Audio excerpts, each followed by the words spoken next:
Hello. Wait. First of all, you guys don't need to hear that. But you do need to hear me. Hello. Oh my goodness. Is this plugged in? Yeah. Yes. Yes. Hello? Yes. Hello? Yes.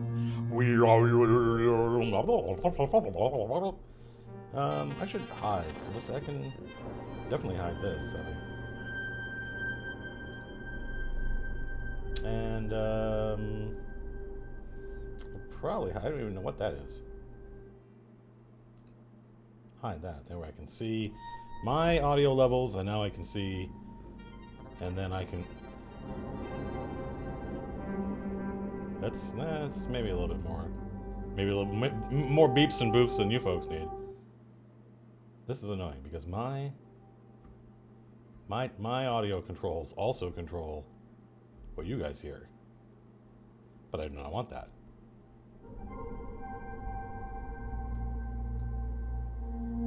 I think I get it. Sorry, I apologize. I apologize for how long you knew about. Blimey! So now you guys should have a little bit of background music, and I've got a little bit of background music. My background music is at a different level than your background music. I apologize for all. I do a lot of apologizing. It seems like I should probably stop that. But what the hell were we talking about? Steve Voss, thanks for the gifts. Kvach, also thank you. I've seen a lot of people subbing. Vinny Pop, look at that. 7 gifts, thank you. Helmy 3, welcome aboard. Yeah, we got a new emote. Ash, welcome back. We, thanks for the subs, folks. Subs keep the doors open and the lights on, so that we can keep doing this cool stuff for you people. Now that we're getting, almost a year into the Kickstarter. Well, we played Whitehall Mysteries last night. We were kind of hooked on that game to the point where we're now playing like multiple times a week. Me and Tom Schmuck and Matt O'Driscoll and Anna and or Lars. Cats. And we still haven't Jack the Ripper. I've probably played like 15 or 16. I've played that game 15 or 16 times now with different groups of friends, and the best we've seen is Jack the Ripper. We haven't seen Jack the Ripper win yet. I murdered my 3rd prostitute. Like the last time I played, and then Tom Schmuck, having watched what I did, but having his own ideas, also got to 3. And the only reason we stopped him from getting to 4 is we deduced, or we guessed what he must be trying to do. And if our guess was right, we could literally just stop him. And we did that. So, Finvitter, thank you for the sub. Dr. J House, J Hayes. Fatui, thank you. Thank you for the subs. Don't forget, everybody, you get a free Twitch Prime sub. If you're an Amazon Prime subscriber, like I am, you get free every month. You get a free sub, but you manually have to redo it, which is why you see. And apparently that is a huge source of income for a lot of Twitch streamers. A lot of Twitch streamers say that like 40 to 60% of their monthly income comes from the free Twitch Prime subs. Doesn't cost the viewer anything if they're already a look at this. See, this is what happens. This is what happens. You see it even on Critical Role. They say, hey, don't forget your Twitch Prime. A whole bunch of people sub with Twitch Prime. Email alerts finally worked out. We're learning. We're getting there. I wanted to start early today. I wanted to get the time writer going early and then spend 20 or 30 minutes just yammering and talking and hanging out, because I think that's part of the fun. But also I wanted to make it so that at 11 o'clock we would actually start world building, and we've got 3 minutes to get there. Vapor Lock, Sour Knight, Phoenix Bojangles, that's the name I recognize. Xavians, the Silicon Don, Philippone, Prostiboots.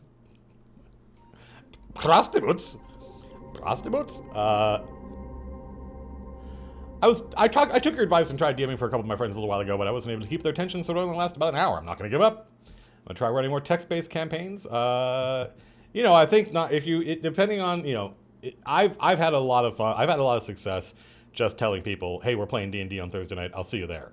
And they're like, wait, what? But over the years, I've developed a highly tuned sense for when someone I know who is not a gamer would really, really, that's how Lars and I became friends. He's probably my best friend right now. because I was like, I think that dude would like playing board games and tabletop games and stuff. And so we played Chrononauts was the first game, and then we played Talisman, and he was hooked. He was hooked on Talisman. Talisman is one of the best gateway drugs for tabletop gaming. I guess like people use like Settlers of Catan and stuff like that. Settlers of Catan is fun, but for the type of nerd and gamer I am, like Talisman is a huge like exclamation point goes off over somebody's head, and they're like, I want to play this game every day for the rest of the summer, which is about how long it takes before you realize this is a terrible game. Why are we playing this? This is a deeply awful game. There's no interaction. It's who wins is largely random, but you don't realize that. It's so much fun. You don't realize that for quite a long time.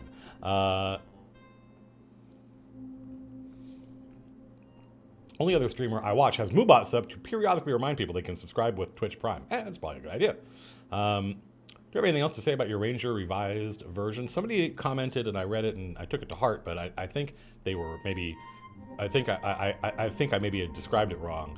They thought it was better for ranged Rangers, but if you burn your movement on your turn, you can put a Ranger mark, which is kind of, I was thinking about Hunter's Mark, but I was also just wanting the Ranger to be more like, the mythos, the idea was that I liked the idea that the Ranger is someone who can, this favorite enemy, right? Favorite enemy's never been as awesome as we want, because it has traps in it, which I don't think that's good design, where you look at this list of enemies you could choose, and you're like, oh, it'd be really cool to pick this as favorite enemy, but kind of like the character that thinks, oh, it'd be cool to ride a horse in a combat and stuff, and they ask the Dungeon Master, is there going to be opportunities for mounted combat? And the Dungeon Master says, absolutely, and then they spend the rest of the campaign in a dungeon, and they're like, I wasted that character option.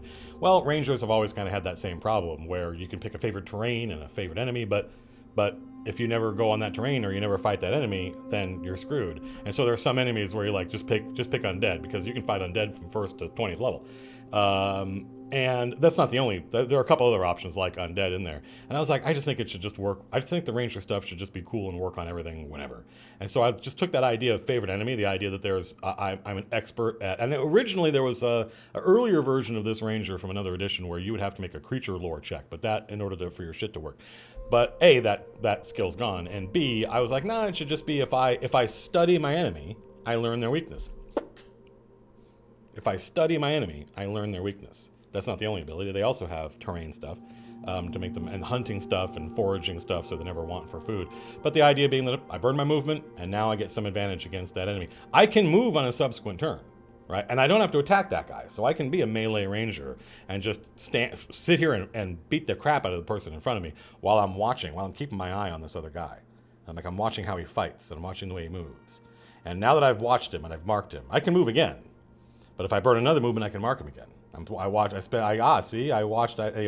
they do that 3 times, and each one builds up and stuff like that. So there's also other things to make them feel, more like terrain. So masters of finding weakness, masters of terrain, masters of wilderness and hunting and tracking. Tracking is a big part of their thing. So anyway, Chris and David, welcome. And these are all not like, this is not a new class. This is just this replaces this ability. This replaces this ability. I want to watch Matt kick some ass at diplomacy. I'm not particularly good at diplomacy. I've only liked it. I only like it. That doesn't mean I'm good at it. I get sort of impatient, but it's a fun game. I enjoy introducing people to it. But typically what happens is I'll introduce a new group of people to diplomacy, and 2 or 3 of them will get completely hooked in a way I've never been hooked on diplomacy. And they'll all sign up, and they'll be playing in 7 or 8 games simultaneously online with strangers. And so the next time I play with them, they're on a whole other level. I'm like, So that's not. Will it be hard to participate if I didn't see part 1? Well, this is part like many. So no, we'll get started in just a minute. If we get started in the next 5 or 10 minutes, we're still doing pretty good as far as trying to get closer to where can one find your Ranger build? Well, currently it's on my hard drive, and if you can find it, then I'm going to call the cops. But it will eventually be available when we start streaming. So this month, we hope, we intend. We have a schedule. Have you played Carcassonne? Yeah, it didn't hook me. I was like, eh.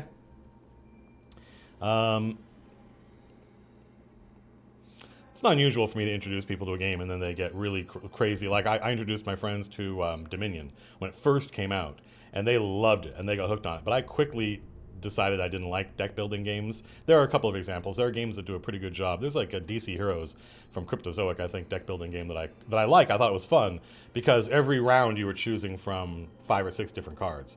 But otherwise, I was like, look, I'm only going to go through my deck. By the time you're choosing cards to build your deck with, but by the time you figured out, I'm like halfway through the game and I realized, oh, actually, those cards I picked in the beginning, they weren't optimal. Maybe I need to change 1 or 2 of these, but it's too late. I'm literally only going to go through my deck like 3 more times because it gets larger over time, which means you cycle through it less often, right? It's a curve. And I'm like, I don't like that. I made a decision at the beginning of the game and now I'm screwed for the rest of the game. Anyway, Matt, what are your thoughts on OSR? I feel like there's when someone says, Matt, what do you think about this thing that I didn't think there was anything to think about? I'm like, oh, I feel like there's some hidden thing, by the way. I feel like there's some meaning behind that question, some context for it. I don't know what it is. The OSR is the old school Renaissance, where because of 3rd edition, because of Wizards of the Coast opening 3rd edition, people could use the rules of 3rd edition to make 1st edition clones. Basically, 1st edition, if armor went up and higher die rolls were always better, stuff like that. So I'm like, that's cool. Yeah, great, awesome. But it's like, what's not to like? Have you checked this panned out? I think you'll like them. I played Betrayal at the House on the Hill. Is that the one where there's the haunting and you don't know what the haunting is? Because I get that confused with Arkham Horror. But Betrayal at Haunted Hill House, I played and I didn't like. It's one of those games that the first time, this is true of a lot of games these days, where the first couple times you play it, you're like, oh, this is really cool. But then if you keep playing, you're like, this is dumb. Like, oh, Dave's a werewolf. All he has to do is this one thing and he wins. But the game didn't know when it decided that Dave was going to be a werewolf that he was actually already where he needed to be and we were right next to him. So the game just goes and ends in this really anticlimactic way. And sometimes it's cool, but sometimes it's super not cool. And I'm like, this is it's easy to get distracted by how, neat and the mechanics are, but then you realize there are it's very easy to get into a degenerate play case. That's my attitude. Have you read the Dresden Files? Negative. Have you played Mystic Vale? No. Have you played any of the Star Wars RPGs? Have I ever? No, I don't. I've never played a Star Wars RPG because that's not a world that I want to roleplay in. Like, those are movies that I enjoyed watching. But I'm not a huge fan of... There's very few Star Wars games I like, and they mostly involve flying TIE fighters or X-Wings. So, for those, it's 11:06, and what I wanted to do is I wanted to... hey, thanks for the sub. Historically, DWL. Driving while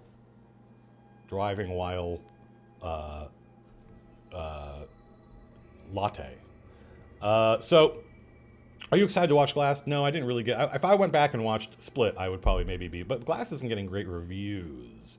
I really would like to try the 13th Age. I think that would be neat. Have you played Traveler? Oh, yeah, I played Traveler a lot when I was a kid. Yeah, Traveler is interesting. 12 times a day, man. 12 times a day. That's wow. You must be young. How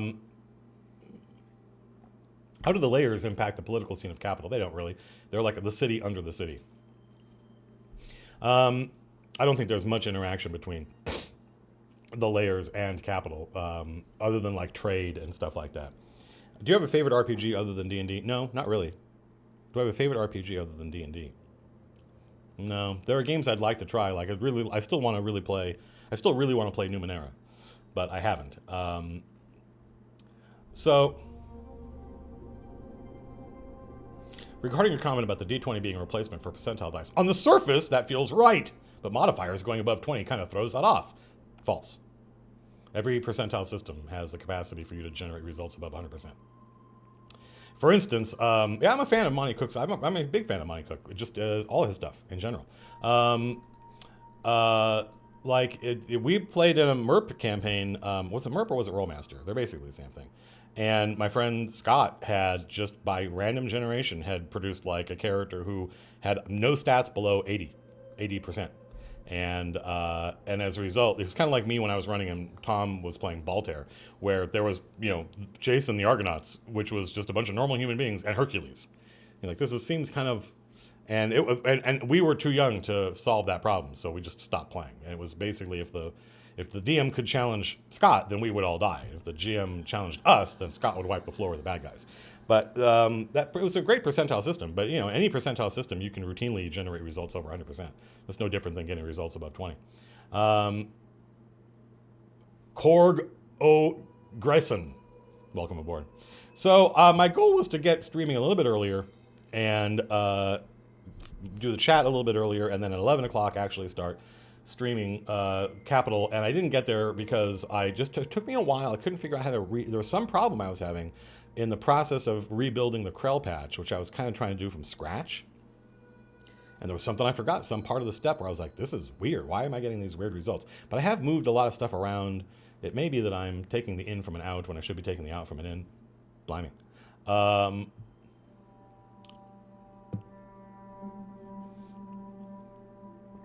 Have you revealed the map of the area around Capital? The way you asked that question, Arbiter959, implies that there is a map and that I just haven't revealed it yet. No, I have no idea what's going on around Capital. Have you read Dresden Files?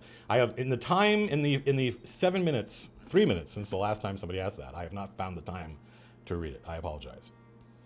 I'm a fast reader, but I'm not that fast. Were you a DM or a player for your first? I was definitely a player. I was definitely a player. Yeah, no, my friend, the first time I played D&D, a bunch of friends of mine who I had met in computer science class were getting together with friends of theirs that they worked with at McDonald's. And my friend John was the DM. I didn't know the guy. We went over to John's place. John still lives at that place. He bought his parents a house and bought their house from them. So if I go over to John's place, which I don't talk to John that much anymore, which is unfortunate, I'm like, I immediately go back to being 15 in 1986 or 1985 or whatever. And it's just, his house just smells like D&D to me. And I walked in and I knew a little bit about D&D. I knew that there were different classes and there was party composition I thought was more important than it turned out to be. And so I said, what do you guys need? Like, I'll play whatever class will help the team. And my friend Dave was like, there's a new Dragon magazine that has these 7 different, it has paladins for every alignment. You should play one of those. Which I think he wanted to play one, but he already had a character. And I was like, yeah, sure, that sounds good. And you should just play this one. It's a lawful neutral paladin. And it was so crazy. They would do these really weird things in Dragon Magazine where they would publish grossly unbalanced classes. Like, all you had to do was just think about it for 30 seconds and you'd be like, this is terrible. But they were like, well, we don't have time to play test this or edit it, really. So what we'll do is we'll say it's an NPC class. There we go. We're washing our hands of anything you do with it as your player characters is on you and not us. And so like the lawful neutral paladin got +1 to hit and damage versus all chaotic creatures per level. And we were like, what? And I was like, this is crazy. What? But I didn't know that. And it turned out my friend Dave, his character was chaotic, and one of the other players in the game's characters was chaotic. And so I was like, when they were mean to me, which they were relentlessly, like I was wearing this, I found this armor that was gold and I didn't realize it was magic. And they were like, give me that armor. And I was like, what? I just found this. This is mine. And so there was this animosity grew between us, not as players. We were best friends as players, but our characters, we were teenagers, there was a lot of infighting. And the players decided that we need to do something about this because he could just completely smoke us. And so that was my early experience playing D&D. It was a lot of fun. I miss those guys. Some of those guys I still see. In fact, they're probably going to get together this weekend. So let's stream some D&D. Let's bring up the cap of Mapital, which I cannot remember where it is off the top of my head. Stand by before I switch to the things and stuff. Here we go. Look at that. It's actually in my. What's the difference between the PNG and the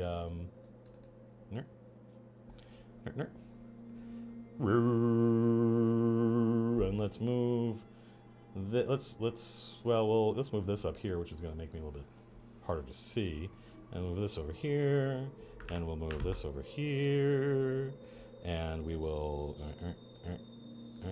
there we go, and then we'll switch views to the game stream, which is also the standby while we transmute. Wow. Always dangerous proposition when we translate ourselves through 2 different dimensions. So let's see. Let's bring up the map of Capital. Actually, no, let's not. Let's bring up the display capture. There we go. Look at that. And let's move our shit around. Actually, we can go Whoa.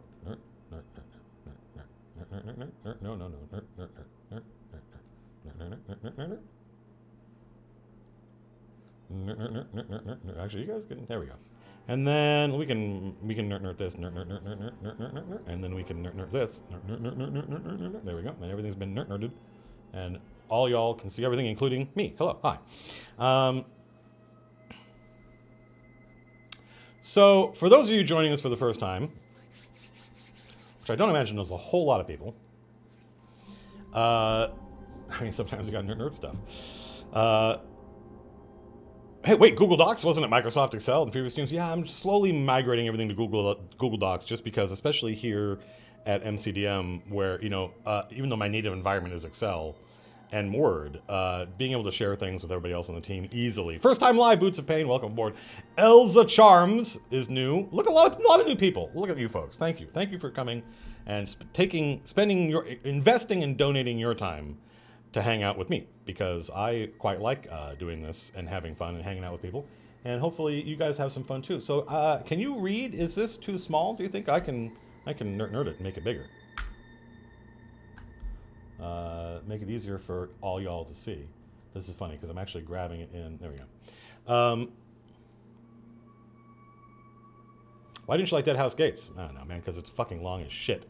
And a whole bunch of characters I don't care about, and none of them ever resolve. And I was like, no idea what the hell's going on. We got halfway through the monster manual. Physics, welcome aboard. 3 months in a row. Like, I don't think longer books are better. This is me. I'm not a good nerd in this respect. And this is like, Anna has a copy of Dune, and it's this thick. It's huge. In fact, I could even probably demonstrate this.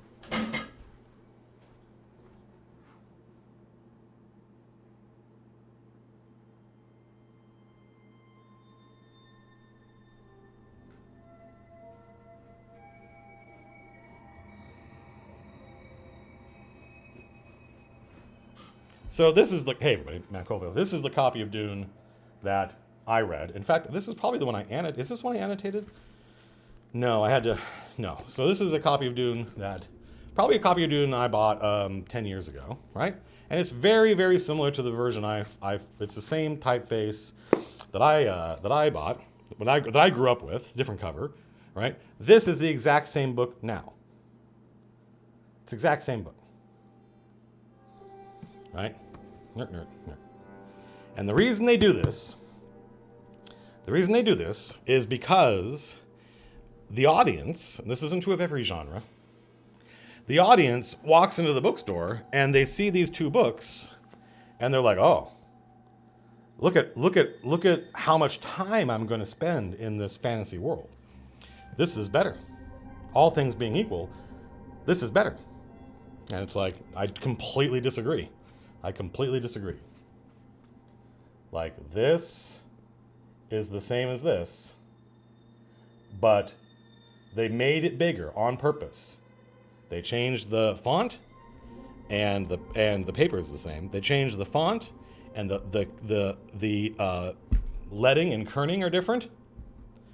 And they do it because they want to fool the audience into thinking that it's longer than it is, because the audience thinks that longer, as Napoleon said, that quantity is a quality all its own. And I completely disagree. I guess I disagree in the opposite direction. I think that if you can't get a book done in about 300 to 450 pages, then you need an editor, and somebody needs to take the word processor away from you and make you use a typewriter, because then you'll make better choices. You'll make better choices as a writer. And I just can't get into the longer books got in the night. It was a huge explosion in the 90s of books getting longer and longer and longer. And I was like, I don't agree. I don't think I write more books, write 10 books and make them all short and punchy, and you can get through each one. So that's a big part of why I couldn't get through Dead House Gates, is because it's not just that there's a million characters and they don't relate to each other, and it doesn't end. All right, so stop distracting me. Captain Vlad Tepes, isn't that a character from something I know? Isn't that what's his name? I can't remember the name of the books. How often do you sit? I read every night. I've been rereading The Lord of the Rings. Will I ever be able to buy books from the Apple Store? That seems very unlikely. So anyway, so this is the Capital stream, folks. We are, so again, for those of you joining us for the first time, my players, the campaign that we are going to launch hopefully this month, everybody cross your fingers. I mean, I'm pretty sure we're going to launch it this month. We have a date and everything and a schedule. The campaign is set in the biggest city in my campaign setting, which used to be a product that I bought from another company and used. So I was constantly reskinning it. I was taking all the work this other designer had done, and I was renaming everything and making it mine, doing that anyway. So I'm in a weird position now. We'll probably do a video about this soon. I promised a couple of running the game videos that I'm not going to deliver on probably until next month, because I'm working on some stuff. And between now and when I finish that stuff, I don't want to be doing long scripted videos. I want to do short, punchy videos. I mean, this month, January. One of the videos we're probably going to do is about the virtues or vices of rolling your own campaign setting and why you should or shouldn't do it. And I, for a long time, was perfectly happy using other people's stuff. But now that I have MCDM, and this was true before I had a company, this was true just when I was a YouTuber, it sort of behooves me to roll my own and make my own content. So if we're going to make my own content, because if it's not my content, I'm super limited in the ways I can share it, right? And the ways I don't have the authority, because I'm not the author, to just change stuff. And then we create all these weird things where it's like, well, this thing I'm using is this product from this other company, but I've done all this stuff to it. And now people are like, well, how do I get what you're using? If that makes any sense. MCX00, welcome aboard. Colonel Firemain, welcome aboard. So I started just saying, look, let's just replace all the stuff, and this has been true for years. Let's just replace all the stuff that I've been stealing and that I've been using in my game or bought with my own original nonsense. So that means we're basically rebuilding this city from scratch, which is what we're doing. Which we can do, we have time to do, because the players are not going to be at the first, I don't want to say act one, kind of almost the prologue of the game, which is probably going to be at least 3 sessions, maybe longer, depending on the players, is going to be them just getting to Capital. So that gives us some time to continue filling in the gaps. So what we started with was I decided that I wanted to kind of recreate that diplomacy style of gameplay, where the major factions in the city are about to go to war and fight over power and territory in the city, because the previous power structure has collapsed. Right? It used to be that the prince, which was a hereditary title, ran the city, and he's dead. He's dead and has left no issue. And as a result, now there's a mad scramble to see who's going to be the next ruler of this city. And the city's huge, right? Each of these color quadrants, and you can see my mouse, each of these color quadrants would be a major city anywhere else in my world. And each little area is a neighborhood, and each colored quadrant is a district, and all the kind of peach-colored, whatever you want, this is not peach really, these flesh-colored areas are what used to be the prince's territory, so now they're neutral territory, and they're what's up for grabs. So the first phase of this great game, Capital is often called the city of the great game, because all these different factions all employ lots of spies, and information tends to be by the way, the great game is a reference to something in the real world. How would a war in a city be fought? Well, with daggers and poison often, but also troops and soldiers, and you can muster troops in a city. So that, by the way, that term, the great game, is a real thing from the real world that I've stolen. You can go look it up. So the first thing that's going to happen, the clock doesn't start ticking really until right before or when the players arrive at Capital. And the first thing all these different factions are going to do is they're going to make a mad scramble for these these uncontrolled black dots, because each black dot is a power center in the city. And whoever controls the majority of them controls Capital. He who controls the spice controls the universe. Excuse me. Why is the prince's territory so spread out? I don't know. Mr. Colville, you are a very beautiful man. Let's not waste time with that kind of stuff. We don't come here to talk about my personal appearance, positive or negative. So you can see the different factions, and we have them worked out here, right? These actually, we could probably color code these now. Where is the, these are the power. So here are the different factions. These are the major political factions. They're not the only factions. How can this be seen by the players? Well, they arrive on a ship and they get off a boat and they see a city. These are the major factions and these are the neighborhoods they control. And so you have a basic, and this is a map. I did not make this map, by the way. Well, I kind of subverted it. This is a map of the game of diplomacy, but somebody took it and made it kind of a polar map, circular polar map, and then I rotated it and monkeyed with it a little bit. So yeah, each faction controls 3 power centers, except the yellow faction, which controls 4. But the yellow faction has a lot more borders. It's much harder for them to hold on to their territory. And so we did a bunch of work. We've done a ton of work so far on capital. Well, at some point, we're going to synthesize it into a document that human beings could read. But we've talked about the culture of capital. We've talked about the gods and the religions, so we know who the different, all the different gods and saints. There's a lot of them. We know, what else do? We did the major, did we just skip straight from there to the major houses? Or am I off topic? Let's keep it that way. I think there was a stream before we started doing the map of capital and the 7 houses. I could be wrong, but the little gray circle in the middle is a collapsed, or not collapsed, it's just ruined Colosseum. It used to be part of the empire that ran this place 1,000, 2,000 years ago. So we've talked about who are the major houses, and there are when people in the city talk about the lords of capital, they're talking about about 12 to 15 different people. And that includes the lords of all the major houses, and then some other people, and then some other people. And those people don't necessarily have a lot of political power, but they might have like raw power. Like I'm an 18th level magic user, right?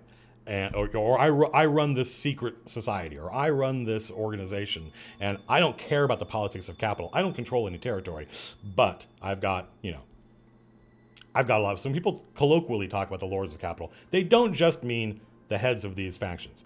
So the central tension of the game is about the nobles versus the guilds.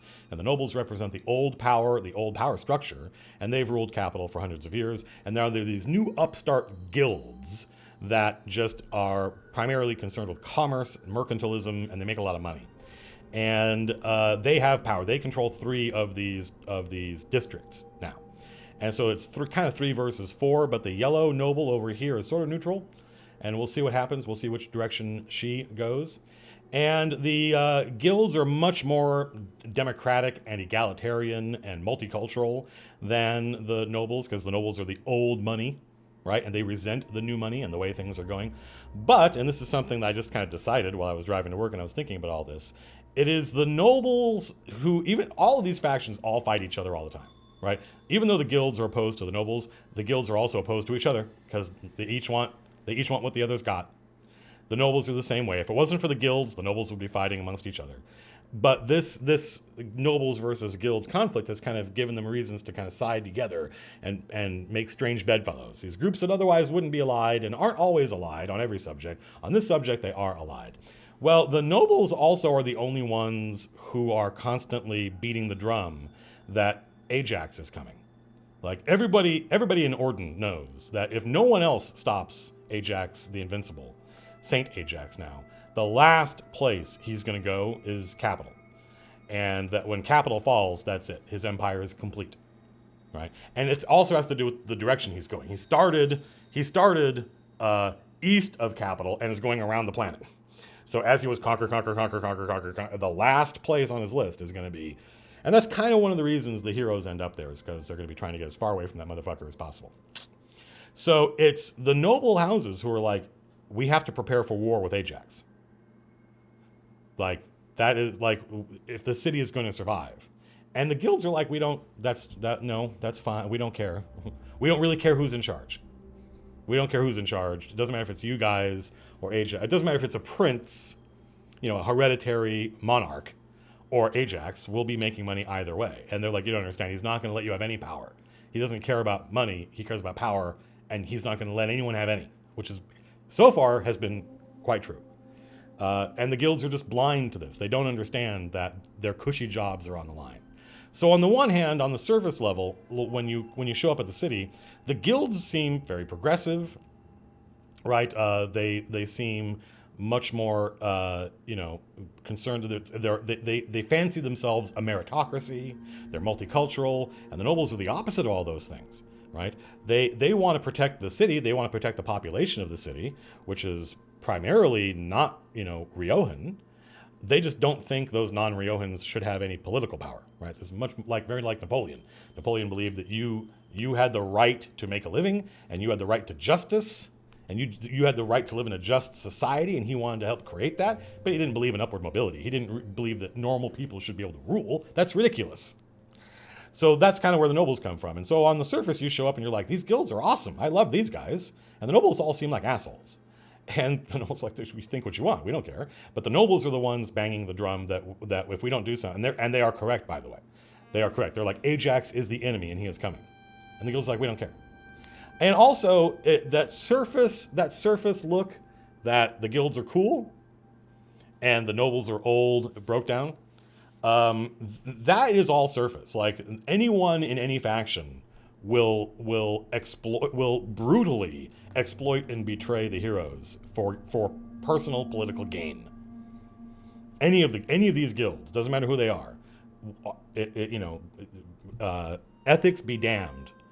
Protect your house first. So that's where we are. And right now, this is the sequel to last week's stream, where we talk about. So now that we know who the major houses are, for instance, and we know all that stuff I just pitched you, who actually lives here? Like, what is the if you did a census of the city, what would you find out, right? And so we have a vague idea what the population is. This is one of those things where we don't want to get hyper focused on numbers. This could be off by an order of magnitude, as far as I'm concerned. Probably one of the last things I'll do is figure out what the actual population is. And people in chat want to talk about like the population density of real places. I'm not worried about that because these aren't places this isn't data that is going to be player impactful in any way, right? If I describe the city as being a thriving, chaotic mass of humans, the players have an idea of this is a very densely populated city. But if I told them, oh yeah, the population is 2.3 million, that's just a number that might impress them, but it doesn't translate into anything they can use. Look at all these subs. Thank you very much for the subs. So for instance, now those of you who saw, raise your hand if you watched the video we put up this week. Actually, I can't say raise your hand if you did it and then raise your hand if you did it. So I assume all y'all motherfuckers watched the video this week. Look at that, all these Twitch subs. Thank you very much. Yeah, okay, great. So we're not going to, the long or the short of it, the 12-minute bit. Yeah, see, look at that. Everybody watched it, great. I'm just going to assume that you all have watched it and that literally there's no one else in chat. There's a lot of people here. I love the raised hand. I love the raised hand emote. I think that's great. I also like this. All right, so great. So we're not going to recapitulate the whole thing about percentages and stuff like that. We get it. We measure the population of a given ancestry in capital as either dominant, meaning you can find this species anywhere in the city, and they have a lot of political power, right? So right now that is exclusively humans. I think there's one faction leader who's not a human, but everybody in that faction's human. All his employees are humans. And then there are minorities. Minorities are almost as populous. There's not really any demographic difference between a dominant ancestry and a minority ancestry. The only difference is the minorities don't have power, right? That may remind you of actual real world countries, one of which I might be living in right now. The minority, there are just as many of these as there are these, but these guys don't have any power, right? So this doesn't really tell you anything about how many there are, except there are a lot of each of these. And anyone we put in these cells after this, which we'll probably do at some point, there's a shitload of all of these, but these guys don't have a lot of power in the city. So actually, like dwarves might be a minority by that definition. It might be this is purely a human minority because dwarves don't have a lot of power in capital. So like let's change this. Let's demote dwarves because there are a lot of dwarves in capital, but that's only because they have a whole other mirror city underneath capital, and they're probably the number one trading partner. And there are probably dwarves that live in capital and work in the layers, Kalas Urog, which is it's a capital city of the dwarves. And there are dwarves that live in the layers and work in capital. And there are humans that live in, right? So on the surface, it may seem like, oh, there are a lot of dwarves. This is kind of a dwarf city. It's like, well, no, because the only reason there are dwarves in this city is because of the layers. And then, so we have a couple of minorities. And then we have enclaves. Enclaves are kind of like Chinatown, right? Where you have, that's a misleading label right now, because you the Chinatown that people think of really only existed in the 1800s. But there's somewhere in, like, there's an enclave of tieflings, which means somewhere in one of these districts, there's a neighborhood full of tieflings. And you really can't find the tieflings outside that neighborhood. But in that neighborhood, holy crap, there's a lot of tieflings, right? So that's an enclave, and there are probably lots of enclaves in the city. And we'll find out at some point where those tieflings are. We're gonna at some point, and I might do this offline because it's gonna be very noodly. We're gonna name all these neighborhoods and all these districts. We already know what all the power centers are. That was another stream, right? We know that here in the red section, one of these black dots is a military academy. One of them is a major textile mill, and another one is the watch house, captain of the guard, cops, this kind of stuff. So we'll find out where all these are, where those tieflings live. I don't know. We're not going to find out right now. And then we have a group, which is really small. And I'm thinking groups are things like delegations, right? There's a delegation of these guys in the city. If you go to the Drow embassy, you'll find a bunch of Drow, but there's not Drowtown. Right? Does that make sense? And then there are individuals, which means you can find these guys. You can find some of these guys walking around, but they're all here for different reasons, and they don't have any kind of organization.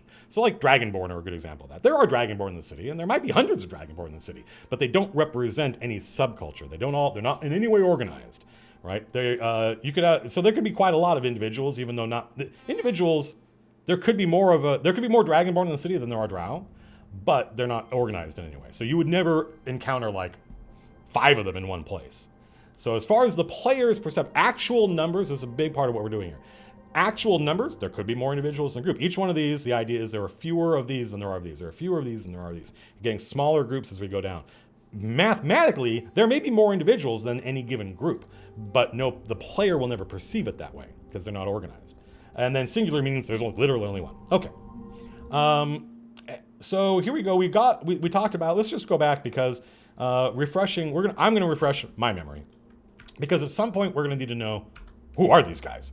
So we know a little bit about the dwarves in the city. They live in the city of Kalas Urog, which is the city under the city, which is probably a good name for it, or a good phrase people use. But they call them layers because the capital is mostly built on capital. This is true of London, by the way, where there are lots of people living in London, and if you just dig down a little bit, there are old dead houses that have been there have been fires and floods and stuff like that in cities. You go to see like archaeological digs in the Middle East. This one city has been there for thousands of years, and it's just built layer on top of layer on top of layer. Anaka, thank you very much for the subs, Anaka. It's crazy that it's crazy that we're gonna get to a point where like everybody has a sub. There are so many people give out subs in this that it's and that's 3 months in a row you've subscribed. Thank you. Bits, Der Vikingtron. Thank you. Nice sword, bro. Look at the Blimey emote. Now people are like, I can use the Blimey emote. The Ponder21, thank you for the sub. So the dwarves have their own city under capital, and there is a passage, I think is the way they would probably call it.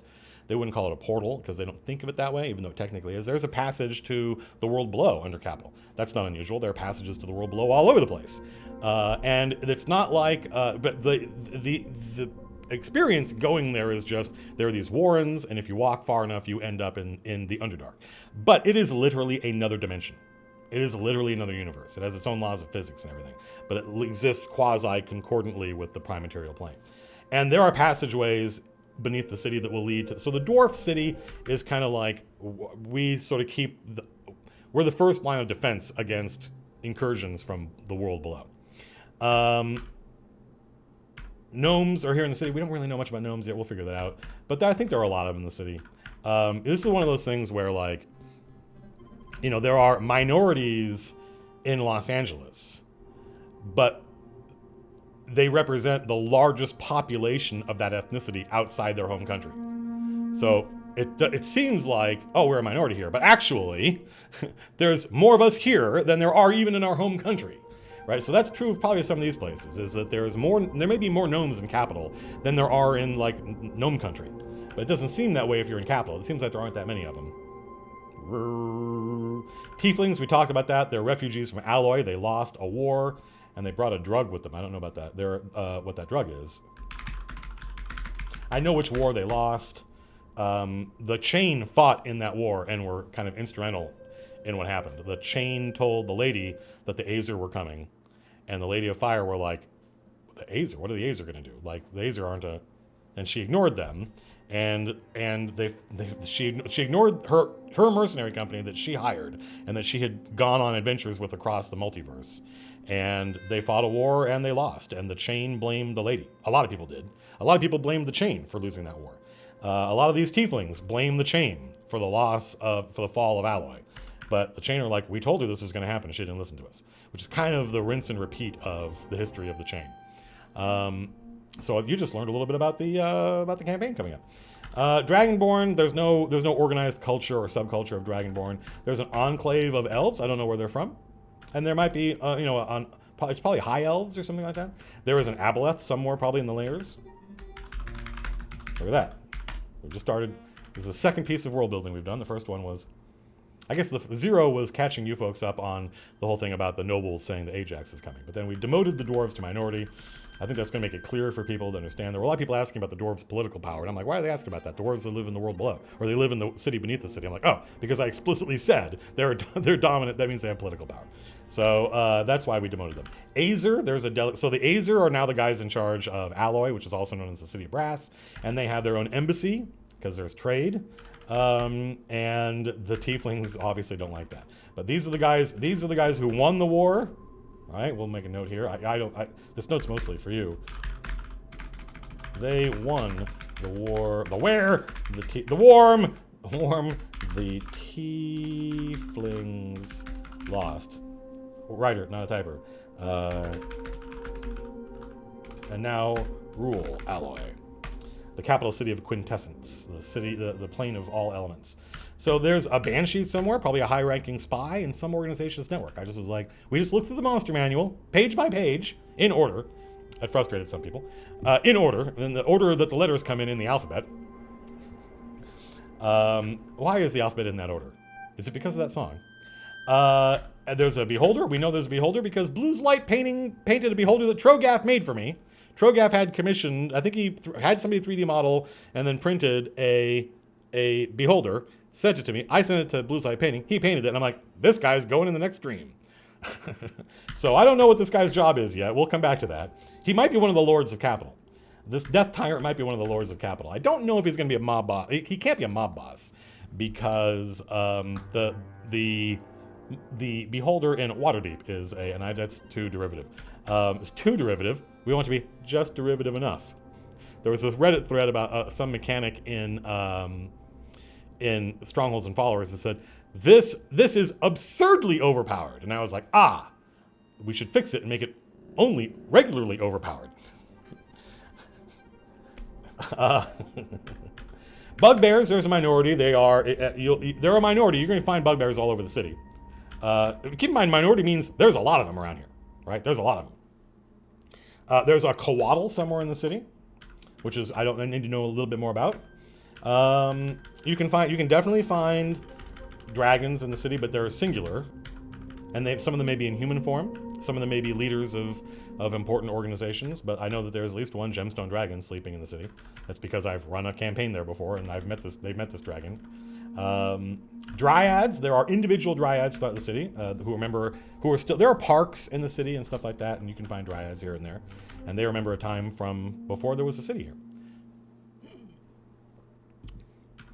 There's a Dwagar enclave. They're exiles from Avarak-Sul following a deposed Dwagar noble plotting to return. I like that already. Avarak-Sul is a city of maybe the major city, I don't know, a city of Dwagar in my campaign setting that the players have been to in living memory.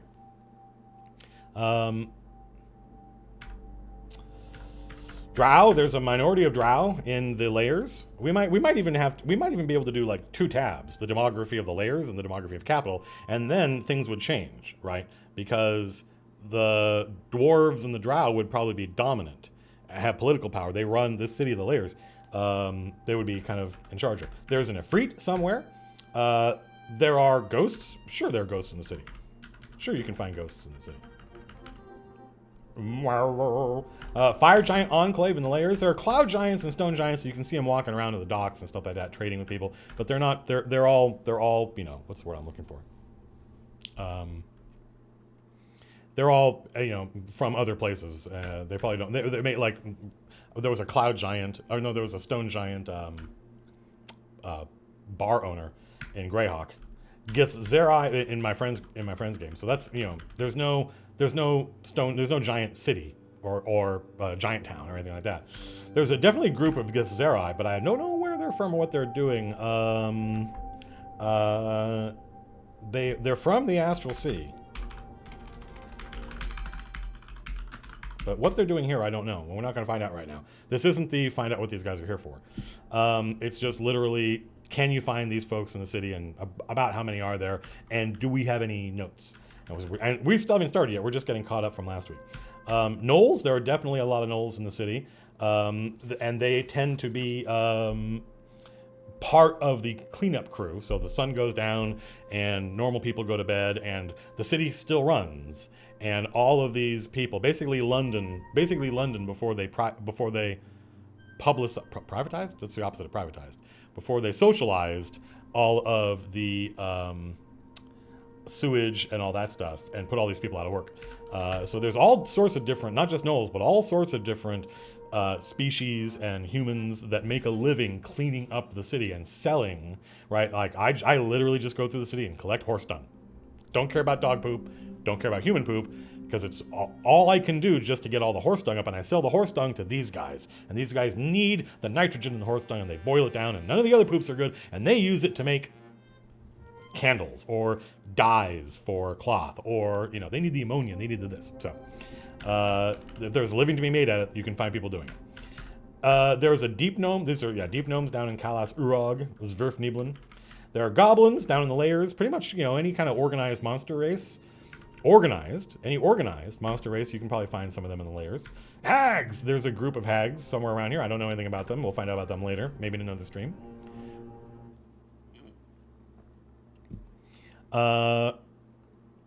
We skipped demons and devils because there aren't. There might be like a demon or a devil or something like that in the city doing some kind of stuff. Probably there is actually, but there's so many demons and so many devils. I didn't want to. I guess I should say that just because it's not on this list doesn't mean you can't find it in here. I'm just keeping my options open. Lamia, there could be a Lamia. There's definitely got to be a Lich somewhere, right? What that Lich wants, I don't know. Ratmen, I don't know. I just don't know why there aren't Ratmen in D&D. It just seemed like a huge... Somebody asked it because there are Ratmen in my books. I think there are Ratmen in my book. I honestly think that there are Ratmen in my books because there are Ratmen in L5R. And I just sort of, because there are Ratmen in L5R and there are Ratmen in Warhammer, I just sort of assumed that Ratmen was just like a race you should be able to find in any fantasy setting. And I'm surprised to discover, upon reflection, that that's not true, and there aren't Ratmen in D&D. So that's weird. So I put them in here. They're not Skaven. They're my Ratmen, because the Ratmen in L5R aren't Skaven. There are individual were creatures, they're creatures, and that gets us to L, and L is the letter before M. And so, did I screw up here? Nope. No. So then we got to M, and that's where we left it off, and now we're going to figure out what the M folks are. And we're just going to keep going through here and figure it out. And the first M folks are Magmen, and Magmens are elementals, and they have intelligence of 8. No, these guys don't see. Manticore! Is there a Manticore in the city? No, I don't think so. Manticores you find in forests and wild places. Medusa. Is there a Medusa in the city? Yeah, probably.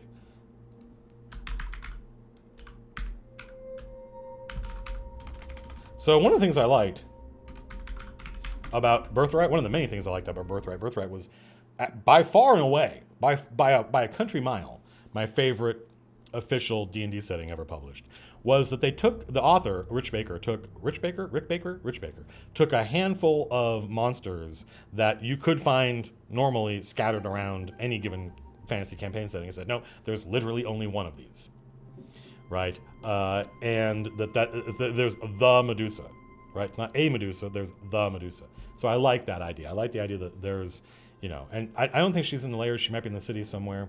We talk about the Lords of Capital. Maybe one of them is a Beholder, a Death Tyrant. Maybe one of them's a Lich. Maybe one of them's a Medusa. I don't know. But I'm not going to find out right now. This isn't the find out all about these. This is just go through the list. When we get to the end of the monster manual, we might be done for today, which means we might be done relatively soon. Maybe we'll spend some time dicking around with who these folks are, but we still got a lot of work to do on this city. I mean, it'll never end, by the way. One of the things I'd like to do before the stream, so I've got to kind of make a list. I'll get organized. I'll make a list of all the things that I need to find out about Capital. District names, street names, where to buy stuff and what the names of those, like, stores and shops and services. We have to find that out. But also I want to do a stream where we just talk about the mores and folkways. We kind of got into this with the gods stream, but I don't know. I spent a lot of work in one part of my world where my novels are set, figuring out the language that they use and the phrases that they use and what when Hayden needs to call somebody a motherfucker, what does he say? Because he doesn't say that. He has their own. When he wants to go, holy shit, he doesn't come from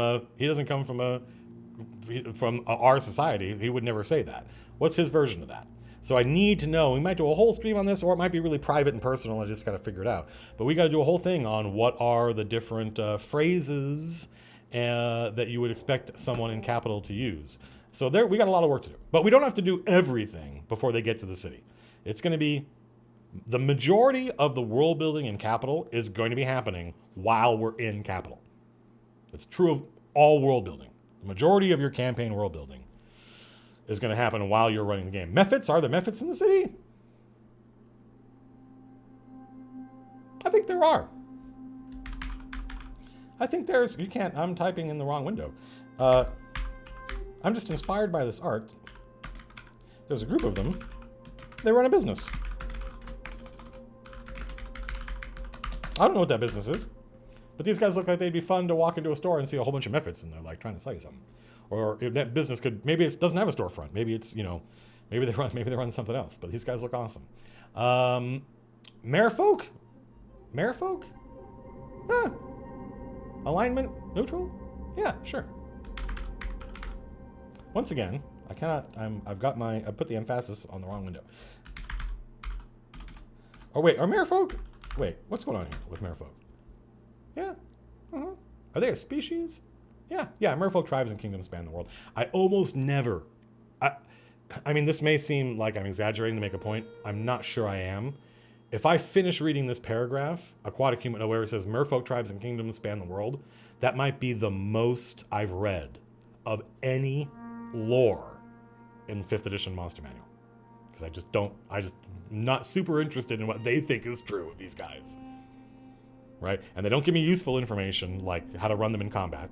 Or what is the purpose of this design? They know that, but they don't want to tell you that. So I overwhelmingly tend not to read this stuff. I can look at the picture of Merfolk. I played D&D for 30 years. I've read fantasy. I get the idea. So I was checking just to see. This is what I was checking. I was checking just to make sure that Merfolk aren't like half-elves, right? Where the only way you get a Merfolk is a human loves a clam very much, and you get a half-human, half-clam. I just want to make sure that because I understood the implementation of Merfolk and that they could be a civilization. People have questions about like why aren't there stats for half-elf units in your book for making armies? And there are two reasons. One of which is I was just trying to cover the main things you need. And units of dwarves, elves, and humans are more important than a unit of half-elves, I think, for most dungeon masters and players. But also, half-elves, the idea of a half-elf-like civilization seems contrary to the nature of any half-race. So I was trying to figure out, are Merfolk half-race, or are they just their own thing? They're their own thing. So they get to be, let's put a thing here. Can we do a split here? I don't know, actually. I actually don't know. Can we do a split? I don't think I've ever done this in whatever stupid program this is. And I don't even know what it would be. Freeze. Freeze up to current row. Let's see if that works. Yeah. Technically different than a split, but freeze works. We got there.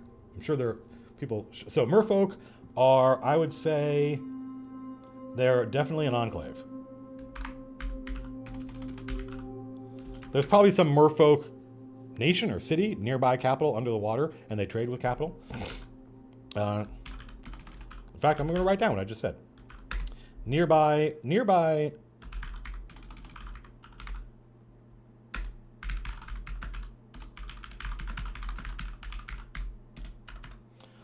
Dude. Marrow. What's a marrow? Large monstrosity, chaotic evil. These guys monsters. They hunt coastal waters, preying on fisher folk. So these are like water orcs, I guess. How's chat doing? I feel like I've neglected you folks. How are you folks doing? How's everything going in chat? I feel like I've been doing a lot of talking and writing. I do have a none category. It's called I don't type it in here. The guy Chris. Hello, guy Chris. Nothing, no outstanding. People have major question that I didn't answer that I skipped that everyone needs to know. Do you feel the defense and toughness of units are a bit high? No. No. That's a question somewhat out of context, I think, considering the context for the stream. Okay. Seems like things are moving right along. Okay. Marrow. Mimics? Are there mimics in the city? Yeah. Remember the none category you were asking about? Here it is. Are there mimics in the city? No. I mean, there could be, as monsters, but not as any kind of organized demographic. Mind flayers. Yeah, there's definitely yeah. I think there might be a group of them. I don't know what they're doing, though. They probably work for someone. That's all it takes. All it takes is to make a little note. It's you start with very broad categories and very broad ideas, and over time you slowly whittle it down. But you can make whatever note you have, write it down. Write it down, because when you come back to it later on, it might inspire you to do something else. So maybe something very broad, or maybe something very specific. Don't be afraid when you're designing stuff and you're making notes about your world. Don't be afraid to have an unfinished thought. Write it down. No downside. No downside to writing it down. I don't think you have to have everything organized and go from the top to the bottom because that's a huge, very early design mistake is to mistake process for progress. And so you'll have a process where I'm going to do this. I'm going to say this. I'm going to write this, that, and the other thing. It's like, well, no, that's going to take forever, and I'm not inspired. This is a creative process, so you have to follow the inspiration. Otherwise, it's never going to get done. Minotaurs? No, I don't think there's any kind of like Modrons. No, those are dumb. Mummies? No, I don't think so. Stand by. Nobody go anywhere. Just take a couple seconds.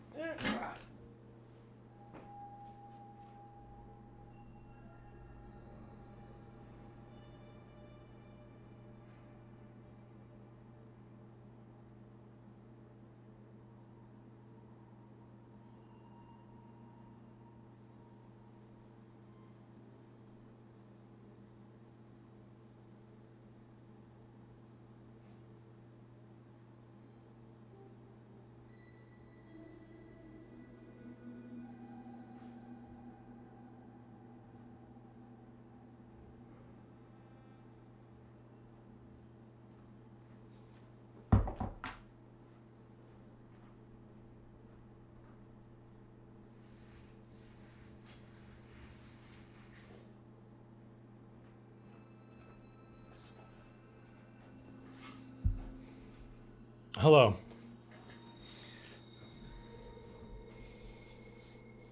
Suddenly it smells like hairspray in here for some reason. Can't imagine why. Mummy Lords? No, I like the idea that there's like if there is like a Mummy Lord in the city, that's not something normal people know about. Myconids. Well, I'm sure you could find some myconids down in this is some badass art for these guys. I'm sure you could find some Myconids down the layers, but there's not like a city of them or anything. Nagas? No. Yes, last name, first name 3000. It's called the Layers.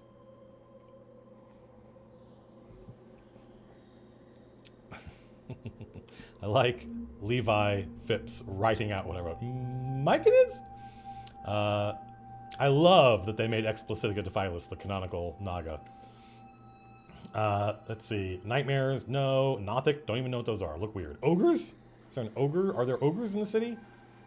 Are there ogres in the city? Are there ogres in the city? Yeah, probably. Individuals. There's probably individual ogres. You know, guys got to make a living, right? Okay. Ogres. Yeah, individuals here and there.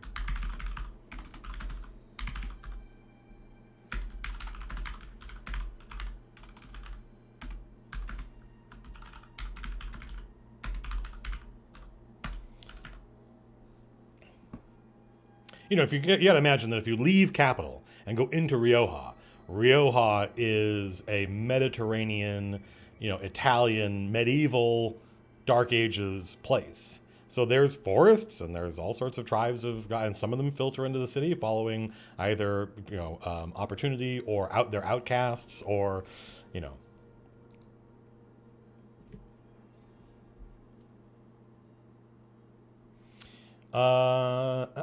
Oni? No. Oni, there might be like, no. There's not like a population of oozes. There was some discussion in the Discord about the different ancestries available to units. This is kind of where the half-elves things was going. And I was like, you gotta understand that the list of ancestries in Strongholds and Followers you can make units out of are just, you know, I've got a much larger list of ancestries based on units I have fielded in my campaign, including units of oozes. Because the players decided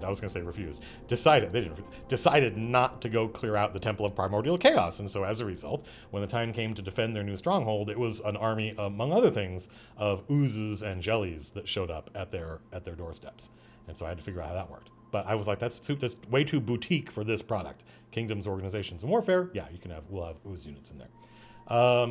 So are there oozes in the city? Of course, but they're monsters. We're not talking about monsters. They don't have a demographic representation, right?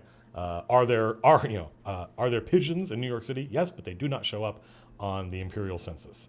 Are you going to do Volos next? Nope. If it's not in the Monster Manual, I'm not interested. Orcs? Are there orcs? Yeah, sure there are orcs.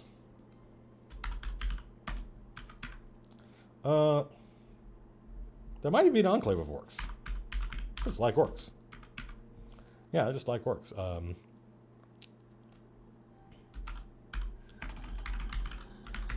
Formerly an orc tribe. Actually,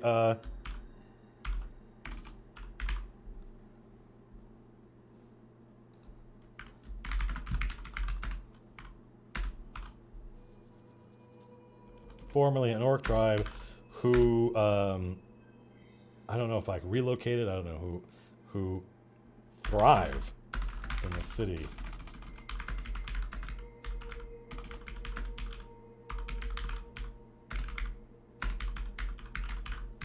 Right? So these guys probably wear like, they don't look like this dude. They probably have like, you know, outfits. They wear clothes and stuff. They're an orc, but they've maybe in Orc Town there's some, but I really like. Nick Despain did a great job with those orcs.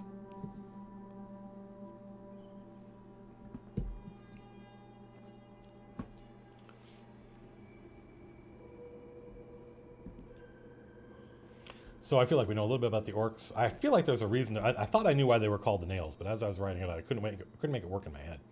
Othug, again, Othug's monsters. Owlbears are monsters. Pegasi are monsters. A Periton, I don't even really know what that is. Piercers, can you find these in the city? Well, yeah, you can, but they're not demographically relevant. Pixies. I don't know what I was trying to find. It was really frustrating. I was trying to find some art for an NPC, and it's like there are certain things you cannot Google. Doesn't matter how much time you spend Googling, you are not going to find non-X-rated versions of it. It was really frustrating. Are there pixies in the city? I think we've got this kind of stuff covered by dryads. Are there pseudo-dragons? I mean, I'm sure there might be, but not purple worms? Perhaps. Could the Lich work as the old Prince of Capital? That's not a bad idea, actually. If I could make that work, that'd be nice. But no, like the old Prince of, like, Liches are wizards who, you know, defied death, trying to achieve immortality. And none of those things have anything to do with the prince, as I understand them. Quaggoths? I don't even really know what a Quaggoth is, but Int 6 doesn't sound like there's going to be a whole bunch of those motherfuckers hanging around. Rakshasa? I think you get Rakshasa in, I think maybe there's a singular Rakshasa. Stand by.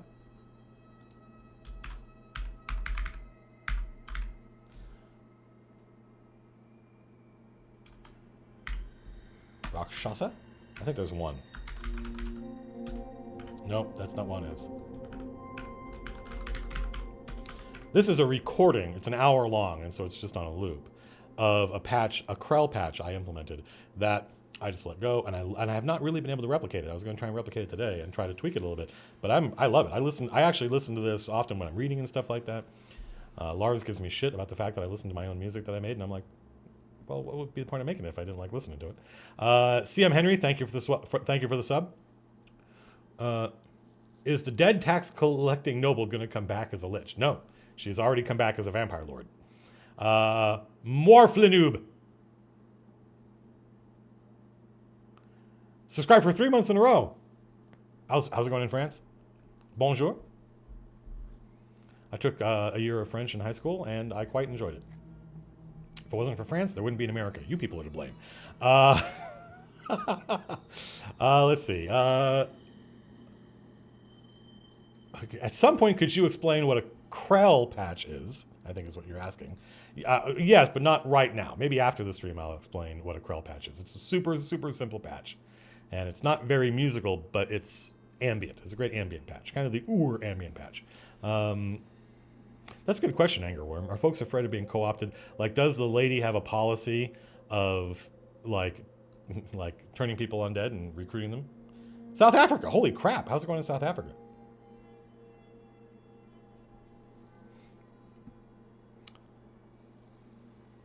I busted my ass in my French class once. I wasn't doing great. I wasn't doing super bad. But the fact that I was getting like C's really made my mom angry. And so I busted my ass once in my French class to conjugate the shit out of a bunch of French verbs. And my teacher, who was actually French, was like, "You've been practicing." I know enough French. This is probably not true anymore, but I used to know enough French that when I would watch movies where they were subtitled, I'm like, that's not what that, why did they translate it as that? That's not what that dude said. So there's a rock star, I think he runs a business. Probably from Alloy. Knows the head of the Rasp, whose name I don't remember, but I don't need to remember it. I wrote it down. That is the reason we write things down. That's the purpose of Blimey. Regal 9879. I see that. 5,000 bits. Thank you. Blackjack 41 Brave Kobold. Thank you for your bits. I know these things. I watch. I pay attention. Not like they say. Not stupid. I feel like I was going to say something. I don't know what it was. How does racism play a part in deciding what group a demographic is? I don't even understand that question. Gonna have to ask it again in a different way. This is the reason we write things down, is because this is the purpose of language, is it allows human beings to store information outside their bodies. Remharaz, or Remharazes. Remharazi. Remharaz are just monsters, as far as I know. No reason to... Revenant. Is there a Revenant in the city? Yeah, probably. Actually, probably... yeah. Yeah, Revenants? Yeah, sure. Probably a lot of them.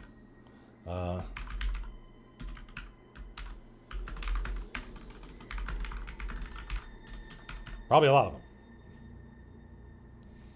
Snowbuddy, it also depends if it's French or Quebec French. I used to deal with a company called Transcontinental Printing, and they were in Quebec. And so when you called them, the lovely woman on the other end would go, "Bonjour!" And I'd be like, all right, come on. Rock. No. Rock! I want to rock! Roper. Are there ropers in the city? I'm sure there are. Rust monsters? I'm actually quite surprised they still have rust monsters in this game. Sahagwin?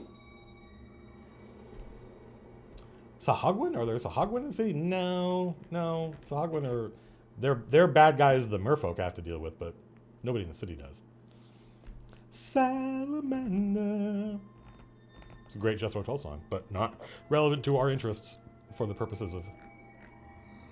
Actually, no, I don't think so. There could be a salamander in the city. There could be some salamanders in the city. I think Capital is the only place in all of Orden where that regularly trades with alloy, or any other. That's not. I mean, there might be dwarven cities that trade with places in the world below, like literally across dimensions. But alloy is so Capital is the only one that trades with above ground, that trades with another city that's not in this universe. So you might get guys like salamanders in Capital. I'll write it down. Can't hurt to write it down.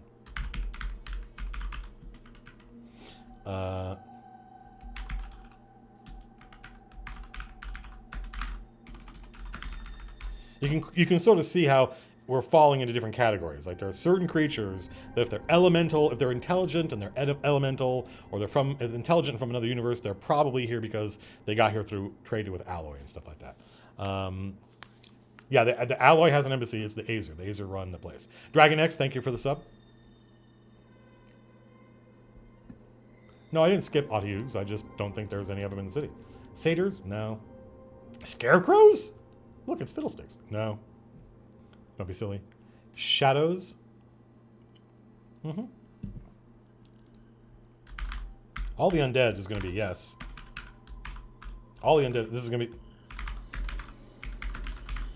Get used to that, because you're going to get a lot of that. Mambling Shounds. No. Shanling Mountains used to be fucking really nasty. I don't know if they still are. CR5, yeah, I think they used to be, if there had been CR back in AD&D, I think they would have been like CR7, which was always really nasty. Is Orden from Ordinate? Nope, it's from Ord, like one of the gods who made the world. Shield Guardian? No. Skeletons? I don't think... Well, I think like the dead... I don't think there are skeletons in the city the way you would expect, even though there's a dead city. I think that if the dead lady wants to, she can just go... and manifest a bunch of skeletons, but it's not like they're just hanging out. Take it easy, the Henrai.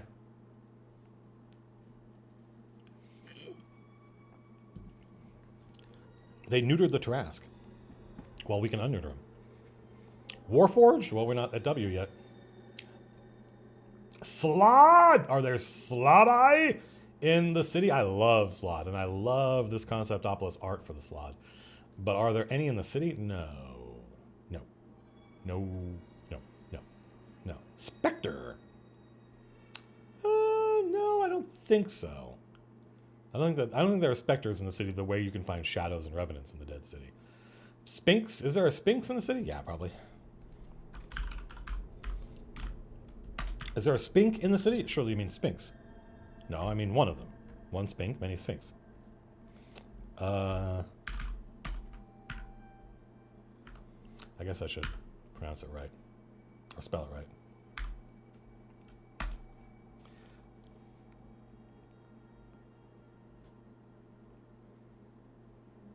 No Nothics in the city? Not that I know. I don't really know what a Nothic is. And I'm not inclined to find out right now.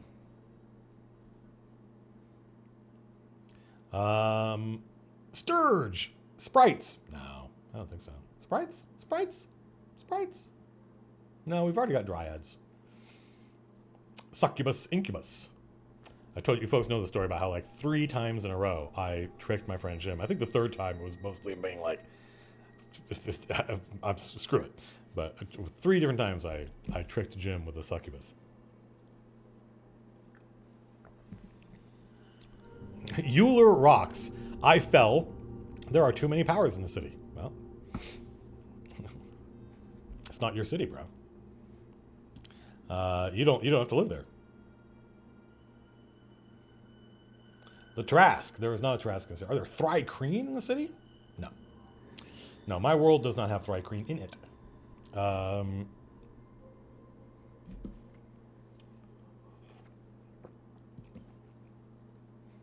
Are there tree ants? Are there ants in the city? No. Are there troglodytes? No, I don't think so. We've got plenty of stuff under the city. Trolls? Are there trolls in the city? You can probably find individual trolls. You can probably find.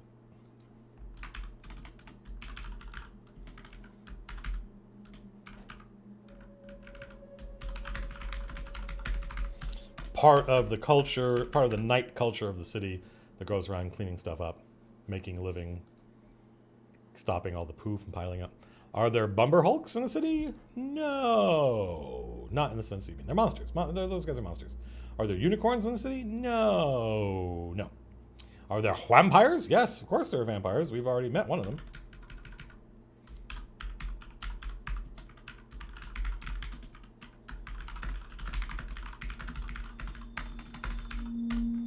Bro, it's the dead lady, bro.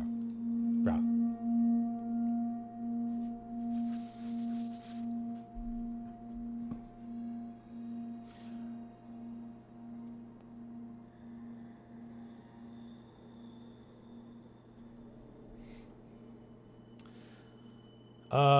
We're already at W.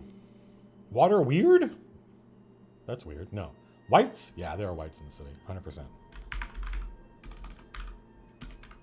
And if I have time and the inclination, we'll go through and talk about all these different undead and what their job, there are lots of different undead thanks to the dead lady, but what does it mean that there are shadows versus, like, who were those shadows? What are they now? Like, what are the different roles they play?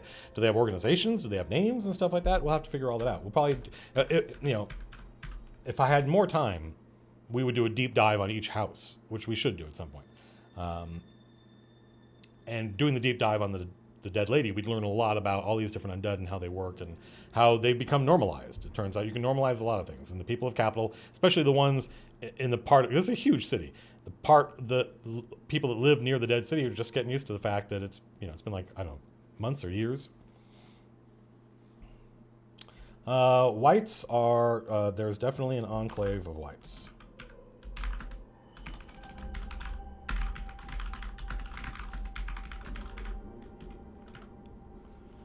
Wow. Will-o'-the-wisp. No, monsters. Wraiths. Yeah, I love wraiths. Once again, I think, though...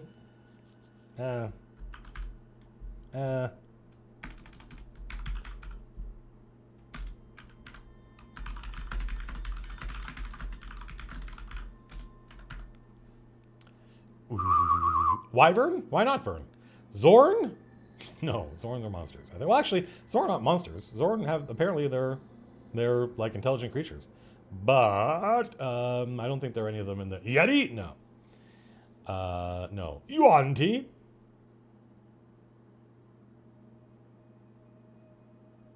Yeah. Why can't there be Yuan-Ti?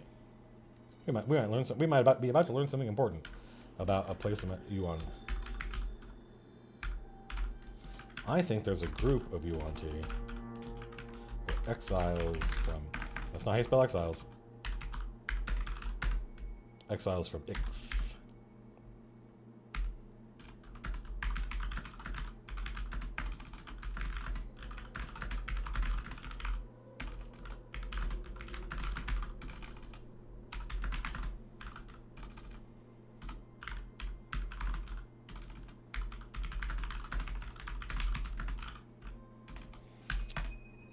What the fuck is Ix? What are you people? I thought you folks were fans of this channel.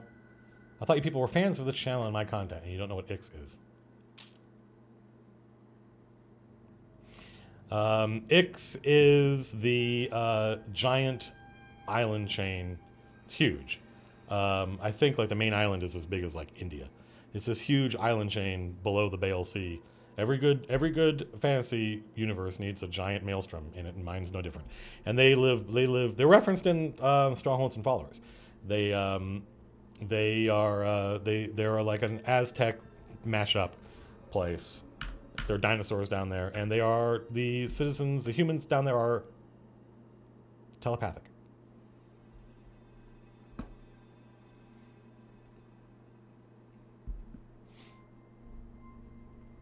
It's where Jim ran that Suicide Squad style game. No, and it wasn't. Jim did not do that, and the person who did do it didn't do it there.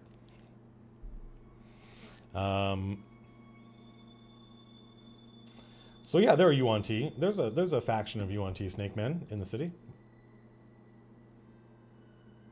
Yugoloths. Those guys are just demons, right? Or devils. No. We're almost done. Zombies? Again, I'm sure that if the dead lady wanted to, she could make some zombies. But it's not like they have it. And then we're done. That's it. So now we know a lot about... So at some point, we're going to have to go through here. 1, 2, 3, 4, 5, 6, 7, I think. And we're going to have to... let me see if I can find the handout.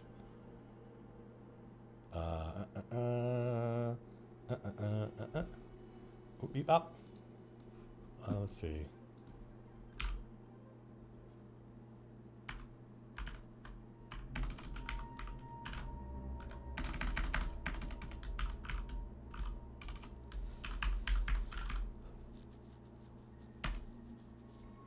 So let's see, we're at some point, and I don't think it's going to be this stream, we're going to have to break this down into, and I wish, what I can do is I can do this. So these guys,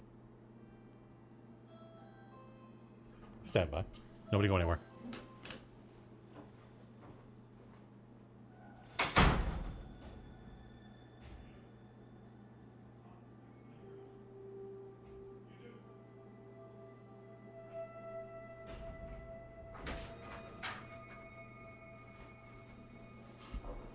Strangers on the plane, Croker.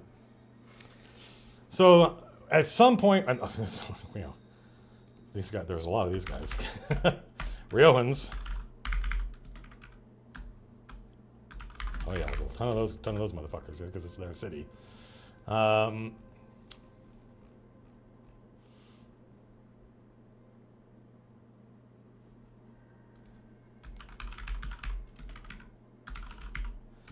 Because Corsair and Phaedros are right near Rioja.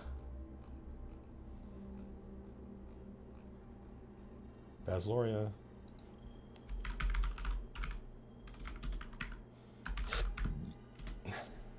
Basloria is just right across the sea.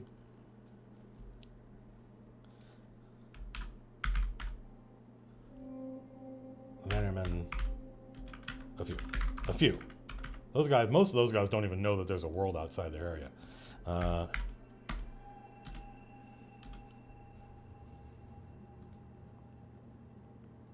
Yes, I'm done with the monster manual.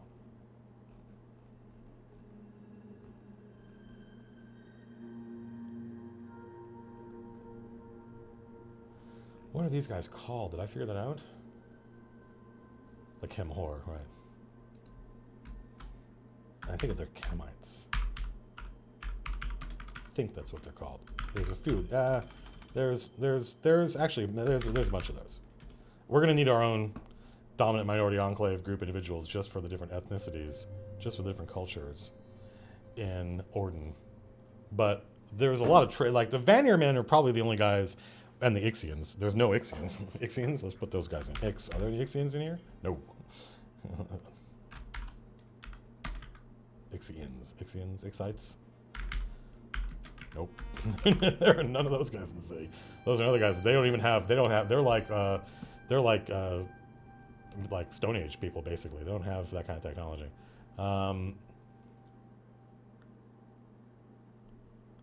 Higarans. Yeah, there's some of these guys in here. There's some of these guys here. They have a lot of trade with. It's just far away.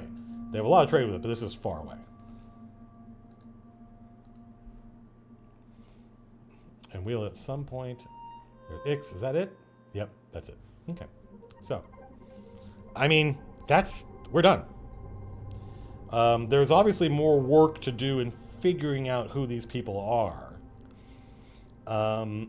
But I need to, before the next step there is knowing more about this, knowing more about what are these different What are these different districts called? What are these different neighborhoods called? What are the different streets? We're not going to do a map. But if I know that this green space is called this district, right?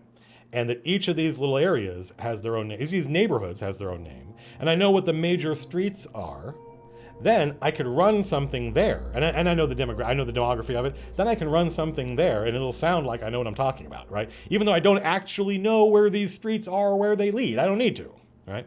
Because the players don't have a map.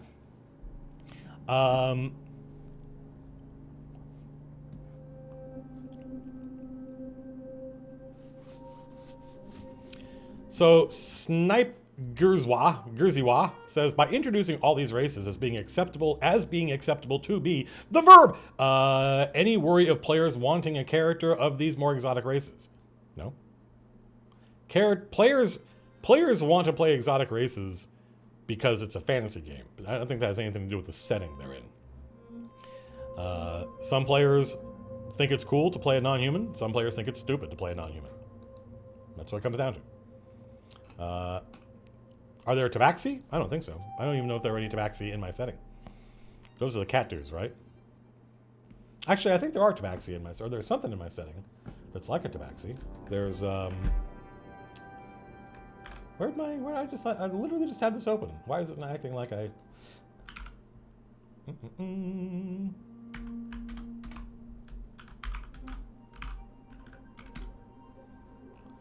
Where's Corsair? Because aren't there Catman and Corsair? Yeah. They're not tabaxi, they're the Niraj. Or the Niraj.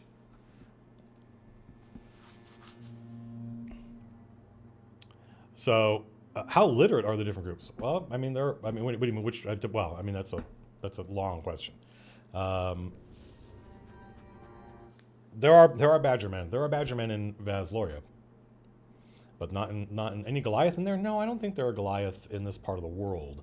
So they wouldn't have gotten over here. There are some Goliath in Vazloria, though. Will you do the same with Rollo's Guide? No. No. Rollo's Guide is not core, so I don't feel any obligation to treat it like everything in it belongs in my game. We already started with A, Scurvy Ninja. So, Cracked Rapper, that's up to you to go buy that book and do what you want with it. I have already done what I want with it.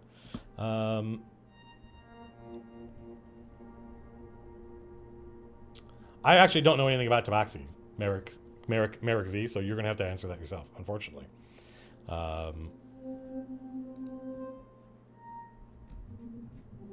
This map is just a it's a alternate map of the diplomacy game. So go look up diplomacy maps, and you will eventually find something that will look very similar to this. Cascade. Test. It's working. It's working. So,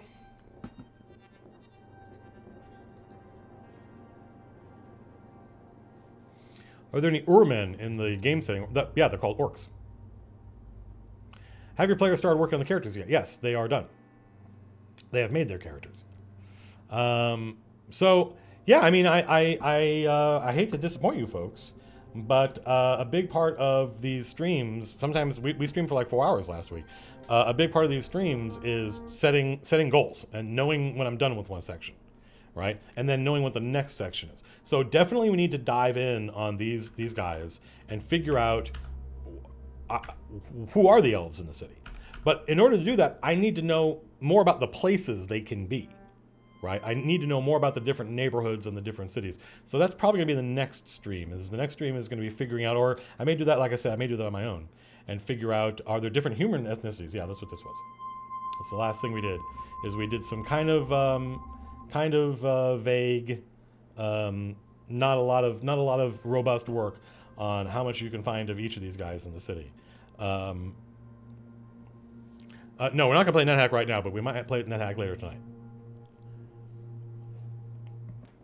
So, I'm trying to think if there's anything else stream-related that we need to do.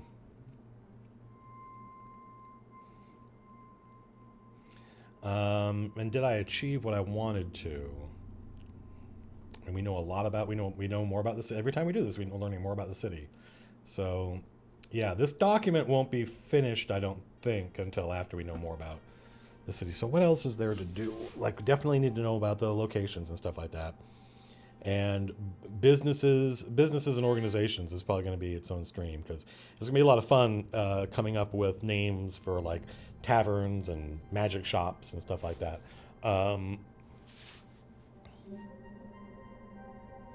Is there a Central Park analog in Capital? That's a good question. I think there probably must be, but I don't know anything about it. And I don't really know where it would be. That's probably going to be... There really isn't. That's just a ruin. Nobody controls it, Arbiter 959. That's a good way of putting it. SGTRW82 is we're not yet ready to move to Capital. There's like probably two more streams. One is neighborhoods and locations, right? Or we go districts, neighborhoods, and locations, and they'll probably be, if not the next stream, something I do between now and the next stream, and then services and shops and stuff like that.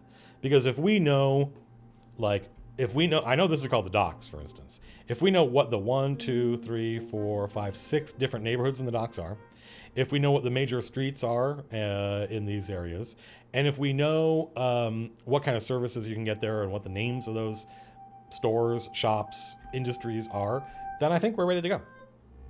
We may need to also do so you've met a Riojan. How do they express that? Might be the third stream before we're ready to actually run here. But, yeah, that's true. By the way, Gunner 6, it is one of these lakes, quote unquote, could be a park, could be a non-industrialized version place in the city. It doesn't have to literally be a, what do you call it, thing. Doesn't have to literally be water. I'm glad you like the update on the PDF. We actually have an even newer update that I don't think we've pushed out yet, because if published this campaign setting, it'll be the most detailed setting to date. False. Not 100% not true, Robin Bolus. Like Tolis, which is the city that I started with a long time ago, is way more detailed, and probably more detailed. Like we'd have to play in Capital every week for 5 years before Capital would be that fleshed out. The newest version is actually 1.1.1, but I don't think we've sent it out yet.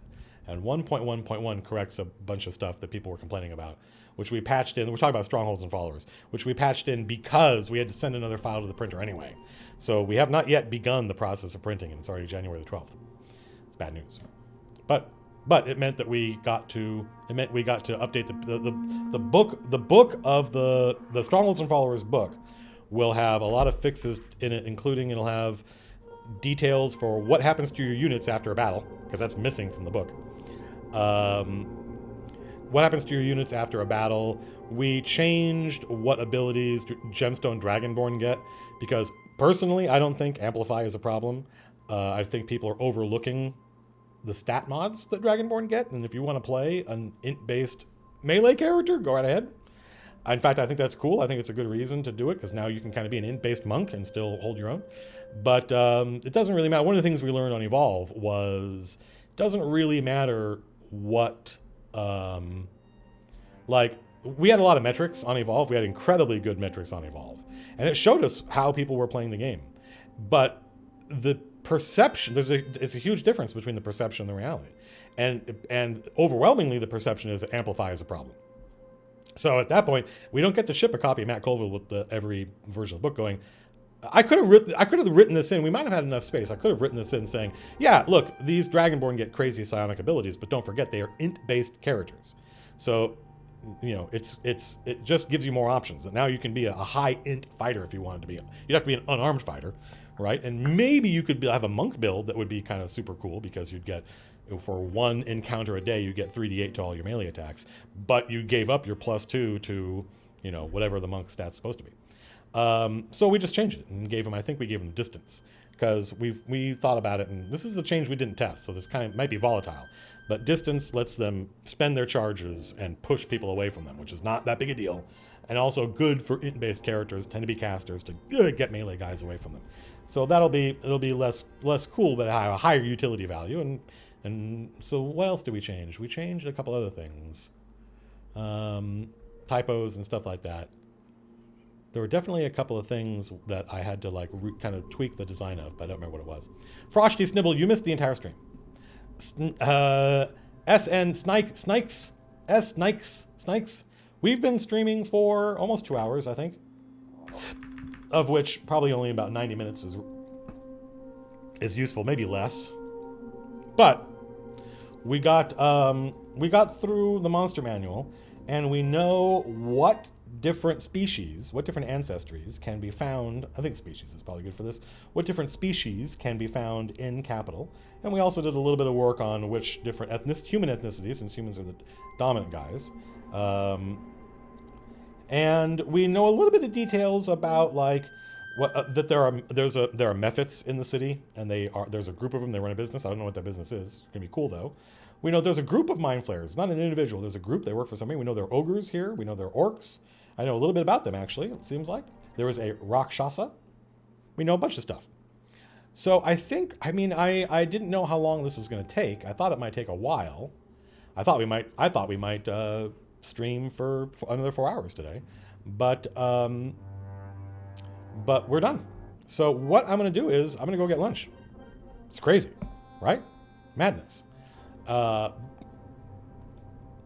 But I'm philosophically opposed to just for not like we did what we set out we were going to do.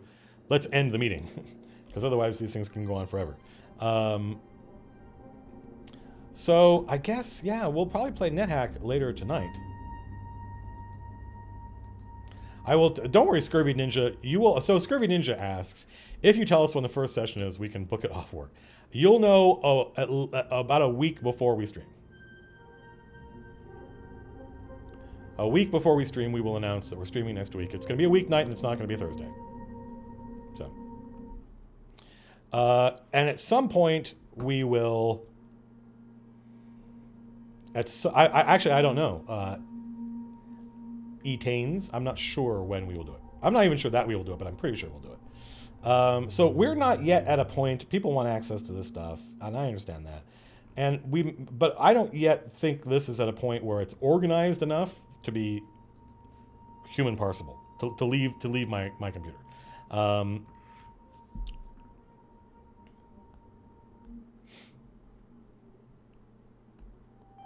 Well, yeah, let's do a little checklist of what else, like what upcoming. Let's see what's the best name for this. This is the to-do list. We'll just call it to-do. So what is there left to do? We need to know about the neighborhoods, about districts.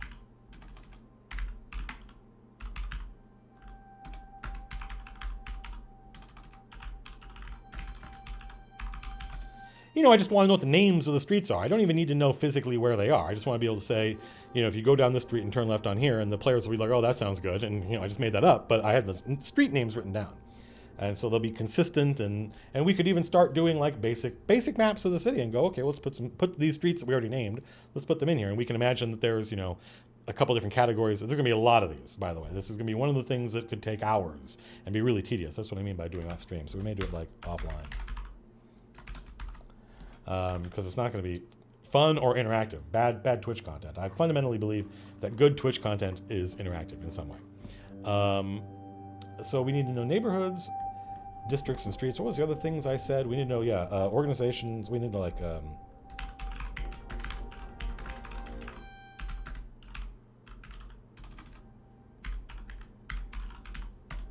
we need to know about the language of capital.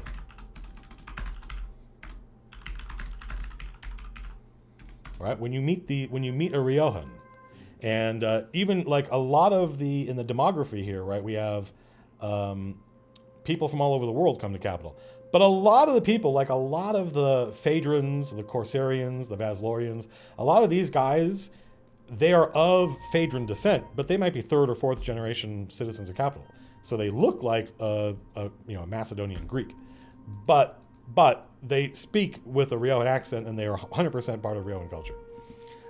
You missed a B in neighborhood. Here, let me fix that. There we go. Problem solved. So I think at this point we might be ready. We might be ready. When I say ready, we'll never be done, but we might be ready to. Once I know, like, when they arrive at the docks, because they're going to probably spend a couple of sessions just at the docks. Hello, Dresden Valdir. Well, I think mores and folkways we already know a lot about, and between the gods streams, which had a lot to do with culture, and the language of capital, I think at that point we will have figured out enough about the mores and folkways. But it might be worth actually categorizing them that way, right? Oh yeah, well we should probably figure out a calendar.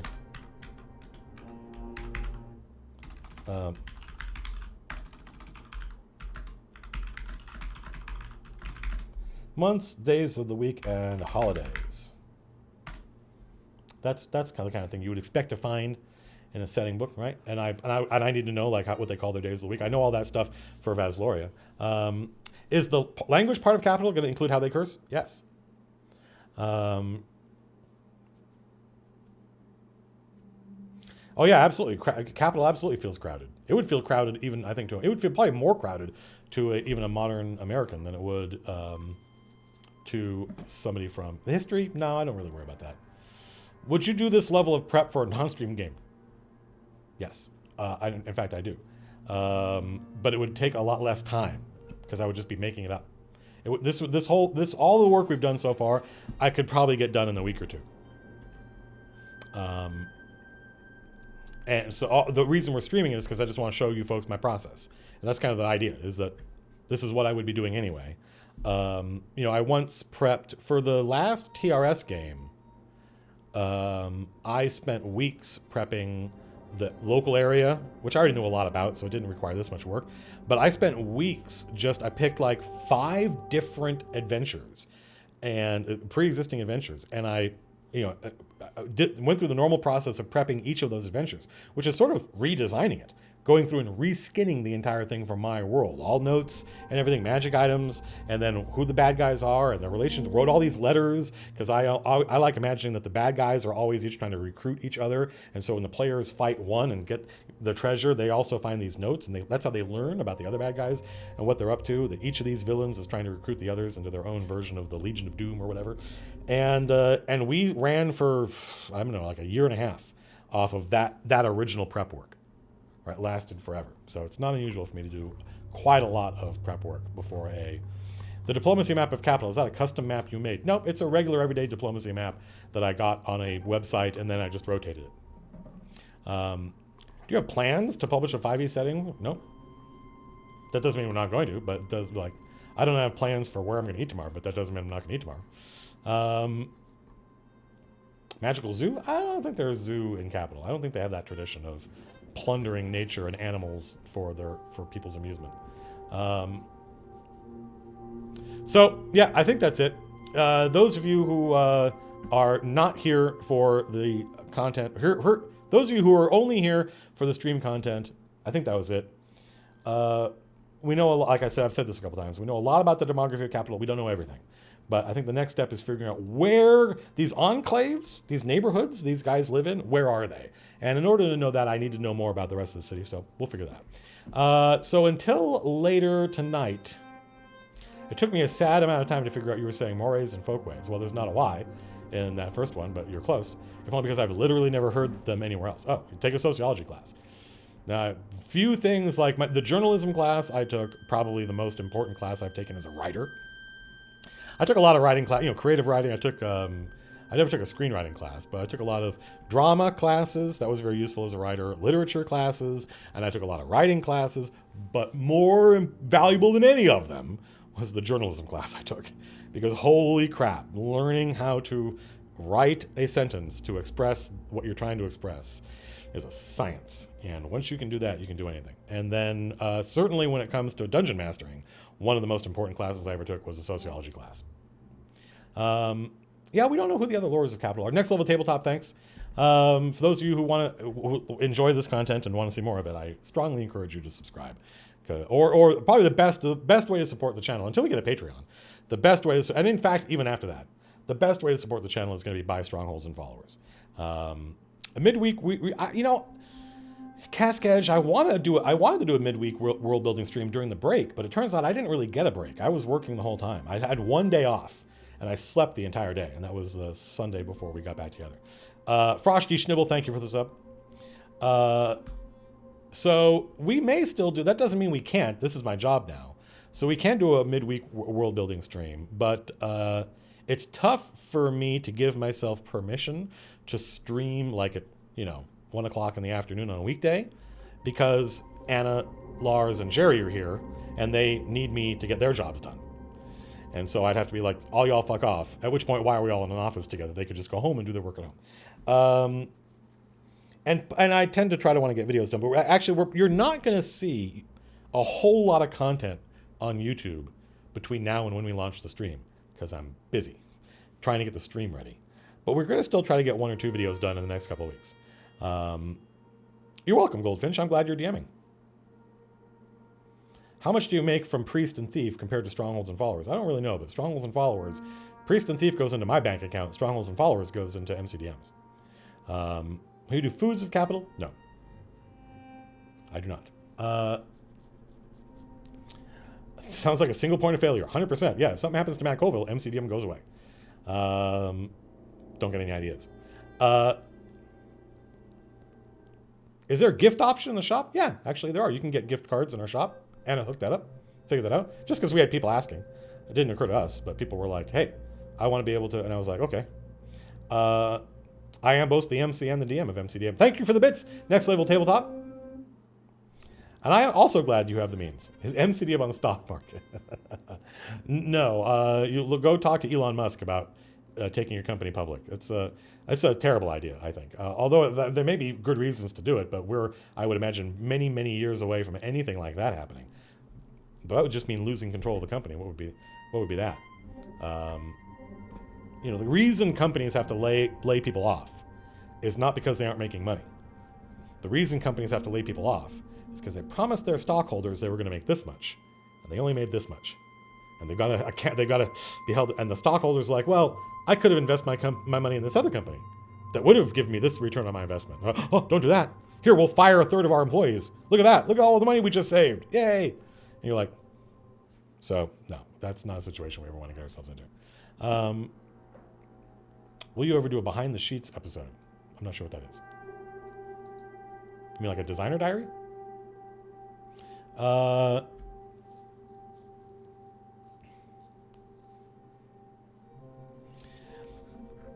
Captain Squib, thanks for the sub. So yeah. Peter1522, thank you for the sub. So I'm trying to think if there's anything else. Oh yes, I'm sorry. I know between the sheets is. I'm sorry, but asking in the context of this channel, and I was trying to think of like, what? Yeah, no, I know what that is. Yeah, I've watched that. I apologize. I was rummaging in a different cabinet in my brain, and not. So yeah, that's like Nintendo. I think isn't on the. I think Nintendo trades on. I think they are publicly traded, but I think they're on the Japanese index. And I thought like those guys, as far as I know, Nintendo does not have to release projections, so they don't. So and as a result, they don't get themselves in that situation. So no, it's very unlikely that we'd ever go public. We might accept venture capital, but that would have to be the right place and the right time. And this is the second company that I've started. None of y'all heard about the first company because we never got anywhere. We made a couple of projects. We did make a couple of games, but we never got the investment that we needed to do the stuff we wanted to do. Which is funny because the Kickstarter raised a lot more money than the investment we were looking for, which is so weird. That on my own I was able to get there. Whereas with 2 partners and a business manager who knew a lot of people with a lot of money, we couldn't raise the capital. But the good thing, the venture capital, they call it vulture capital, obviously. But the thing about venture capital that can be useful is if you have the right partner, they bring something to the table besides money. They have contacts and they have industries that they are in. And they're like, you give me part of your company, I'm gonna give you a bunch of money and all of my networking and all the people we know. And so a good partner, I literally don't know who that would be right now. I don't know what this is not me being coy. I literally cannot imagine what we might want to do that we don't already have the networking in place to do. But who knows? Who knows what the future holds? Actually, Shark Tank is real. Like, if you actually want to understand, I've done that show in real life. I have flown around America and gone into billionaires' offices saying, invest in my company. I've done that. And I was watching Shark Week kind of recreationally at the time, but I was amazed. And Dragon's Den, I actually like Shark Week is a ripoff of Dragon's Den, but not Shark Week, Shark Tank. One of them is a ripoff of the other one. But the American version, I think, is actually better than the original. Because the American guys are a lot more upfront about their thinking process. And they really do, like, if you watch that show, you really do learn what it's like to go shop your company around to venture capitalists and what they want and what they expect to see and what you need to be able to say. So that show is, whatever else is true of it, it is not a kind of glossy kind of, it's not misleading. It's real. But I don't think we need to do that.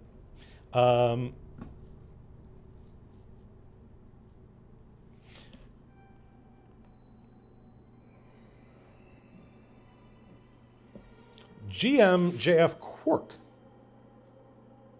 Do you think there's a misleading difference between your running the game content and the world building streams? Do you worry that people might get the idea that all of this prep is necessary? Well, I mean, I don't worry about it because they're absolutely going to. I don't have any control over that.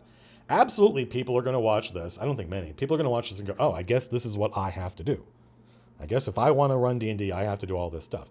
But those people were not paying attention and did not take to heart the messages in the running the game videos, which I don't have control over. It's pretty typical for me to explain something in a running the game video, and one of the most popular comments to be, I still don't understand any of this. Like, if I said armor class is the number you need to exceed with your D20 roll in order to determine if you hit somebody in chat's going to be like, I don't know, what does that mean? I'll be like, look, there's no further. Probably one of the most common questions I get is like, you said this, did you mean this? And I'm like, yes. Or I explain how to do something and someone's like, but how do I do it? And I'm like, that was it. That was the whole thing. There isn't more. That's how you do it. But if you haven't run D&D, you imagine that's a lot more complex than that. I'm like, it's not. That's why I want to do the live stream. The number one reason I want to do a live stream is so that you'll see, like, look, I just did it. There wasn't more work than this. It was just the thing I said, do it, and you're done. But of course, there are always going to be people that think I have. There are people who watch Critical Role and they think I have to run D&D like that, and that drives Matt crazy. He thinks that's ridiculous. Because of course it's ridiculous, right? It's like watching an actor act and deciding, I guess everybody has to be like that actor. I don't know how you would come to that conclusion. So yeah, absolutely. Absolutely, people are going to watch this and think, I guess this is what world building is and I have to do all this. But no, in fact, we did Collaborus, which was a big hit. People really liked that. And it was a lot of fun. And it was a lot more collaborative because it was something I was showing. And the whole point of Collaborus was me just saying, look, I could have done this in a weekend. I could have done all that Collaborus work over the course of maybe 2 weekends. It took a lot longer because I was interacting with chat. But if I was just sitting here making it up, you don't need any of this stuff. So I've already told people, you don't need any of this stuff. All you need is a town and an adventure. That's the first 5 running the game videos are really all you need. And I can prove that with thousands of people who have said, I watched those first 5 videos and I ran D&D. I'm like, it works. So if somebody watches those 5 videos and then comes and goes, oh, I guess I have to do this, they missed the point. But I don't have any control over that. I don't have any control over the way people can misinterpret my content. But I mean, the persistent theme is you don't have to do it my way. I think most people get it. All right, so I guess we're done. Dorkmanship, thank you for the sub. Yeah, see, Blake ran the Dealing Tomb. I think the Dealing Tomb has turned into one of the most popular intro adventures. I think I might have done it differently if I knew that was going to happen. But I think the reason it's so popular is because I didn't do it differently. I was just like, need to invent an adventure for this video. Let's just do it. And it'll be really simple and straightforward. And it worked great. Druid owned. Thank you very much for the subs. I definitely have had people on Twitter reach out to me and say, I've been doing all this prep work. How do I know when it's enough? And I'm like, you didn't need to do any of the work you just did, bro. You didn't need to do any of that. Or when I say, like, this comes up on stream a lot, where I'm like, most of this work is for me, the dungeon master. I want to have this stuff done. The players don't need it.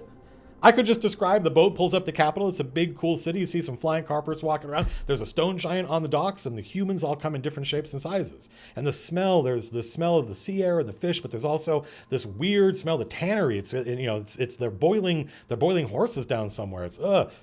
Look, that was it. I just did it. That's Capital. That was it. That's it. Welcome to Capital. You know what you need to know. Let's get going. That's it. That's all you need, right? Everything else is just for my benefit because it makes me feel better when I'm running. It gives me security. It's not something that we need to run or that the players need. We could just make it up as we go. That's the secret. So, yep, that's it. We're done. I will see you folks probably later tonight. Watch Twitter, and I will let you folks know. I'm probably going to go monkey with the time runner, see if I can get my Krell patch. Somebody asked about the Krell patch. You want to talk about the Krell patch for a second? So the Krell patch is the patch we're listening to right now. That's this thing.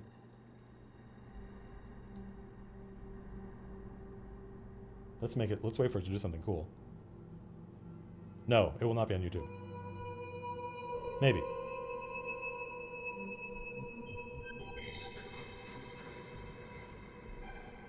Actually, let's go to the beginning of this track. So all a Krell patch is super simple. You take an oscillator that makes that's the sound. You take an oscillator that makes noise, that makes a tone, right? And then you give it random pitches and random envelopes, random note sizes, note shapes. So there are some long notes and some short notes. And there are some notes that start quickly and fade out, and there are some notes that fade in and stop quickly, because it's random. The attack and decay of the notes are randomized. Each one has a different one. You hear that? Each one of them is different. And each one of those notes has a random pitch. And that's it. Super simple. So you get a noise source, and you sample and hold. So every time a note ends, you ask the sample and hold, what is the pitch of the next note? And it picks a random pitch. Thank you. And meanwhile, you ask your envelope generator, what is the shape of this new envelope? Which is randomized. And it's like, well, here's the shape of this envelope, attack and decay. And you're like, thank you. And you play that note. And when it's done, so that's why maths is super useful, because maths has an end of cycle output. And the end of cycle output says, okay, next note, please. That's it, done. And then you put that through, for instance, reverb and delay. And that's where you get this cool, like, wow, wow, wow, wow. That's it. All right, folks, we're done. I will probably see you folks later tonight. Next world building stream, what's on the to-do list? I'd like to get this done offline. If I can get this done offline in the next week, then we will definitely do store, shop, services, and organizations. That's going to be a lot of fun. That stream is going to be a lot of fun, and I think very interactive. What do you guys think this tavern should be called? I have lots of taverns and all that, and rich ones and poor ones. And are there magic shops? Yeah, thanks, stuff like that. W.R. Wall says, I have a question. Correct. Happy to answer. There you go. Done. I'll see you folks maybe later tonight. Be seeing you.